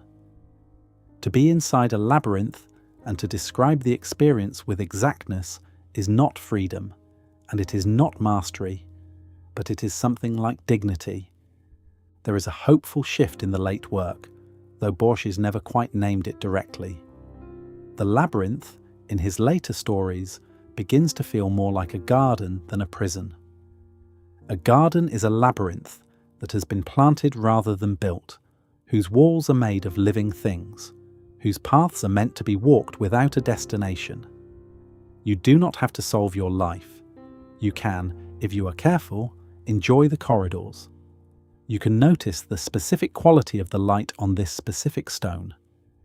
You can let the labyrinth be a garden, and the change is a change in you, not a change in the labyrinth. What Borges does not offer, and it is important to be honest about this, is comfort. He does not tell you that everything is going to be all right. He does not tell you that there is a God who loves you, or a meaning that awaits you, or a reunion with the people you have lost. He does not tell you that your life will be easier than it has been. He does not lie to you. The precision is the whole point. The precision is the gift. He describes the maze as accurately as he can, and he trusts you to decide what to do inside it. You can decide that the maze is terrifying. You are entitled to. The story of the child alone in the library, the story of the paralyzed boy remembering every leaf, the story of the detective walking into his own trap, the story of the man discovering he is being dreamed. All of these are stories you can read as warnings. Borges would not argue with you. He knew they were warnings. He lived long enough to feel the things he was warning about. Or you can decide that the maze is beautiful. You are also entitled to. Precision is a form of love. When a writer takes the trouble to describe a difficult thing exactly, he is treating you as a grown person, capable of handling the description. He is not soothing you. He is including you. And in the moment you feel yourself being included, something in you rises to meet the description, and the terror and the beauty become almost indistinguishable. You are both of them at once. That is the Borges effect at its deepest. He does not choose for you. He brings you to the point where the choice is yours, and then he is quiet. Here is the question he leaves you with. If the universe is a book, who is reading it, and in what language is it written? The question has no answer. That is exactly why it is the right question. Any answer you could hold in your mind would be a cartoon of the real answer, which is larger than any mind, as the Aleph was larger than the words that tried to describe it. The question, held without an answer, is the shape of the only reverence a skeptical modern person can honestly offer. A reverence that refuses to collapse the mystery into a slogan. A reverence that is willing to keep looking at the sentence, knowing the sentence will not become clearer, continuing anyway. Borges loved that hopeless reading more than he loved any of its possible conclusions. He did not want to be given the meaning. He wanted to keep looking for it. When you read his stories, you are being invited to share the looking, and the invitation is open for as long as you are willing to accept it. The book does not end. The garden forks in every direction. The dream goes on. You are somewhere inside all of it, as he was, and the only thing you owe in the end is an honest attention to the particular corner of the labyrinth that has been given to you to walk. Thank you for listening to this episode. If you want to vote on what comes next, you can do that on our website, slphilosophyradio.com.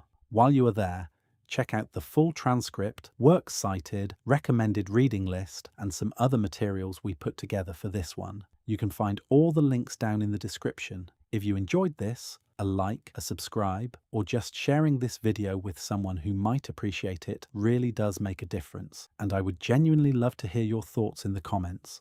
Until next time, take care.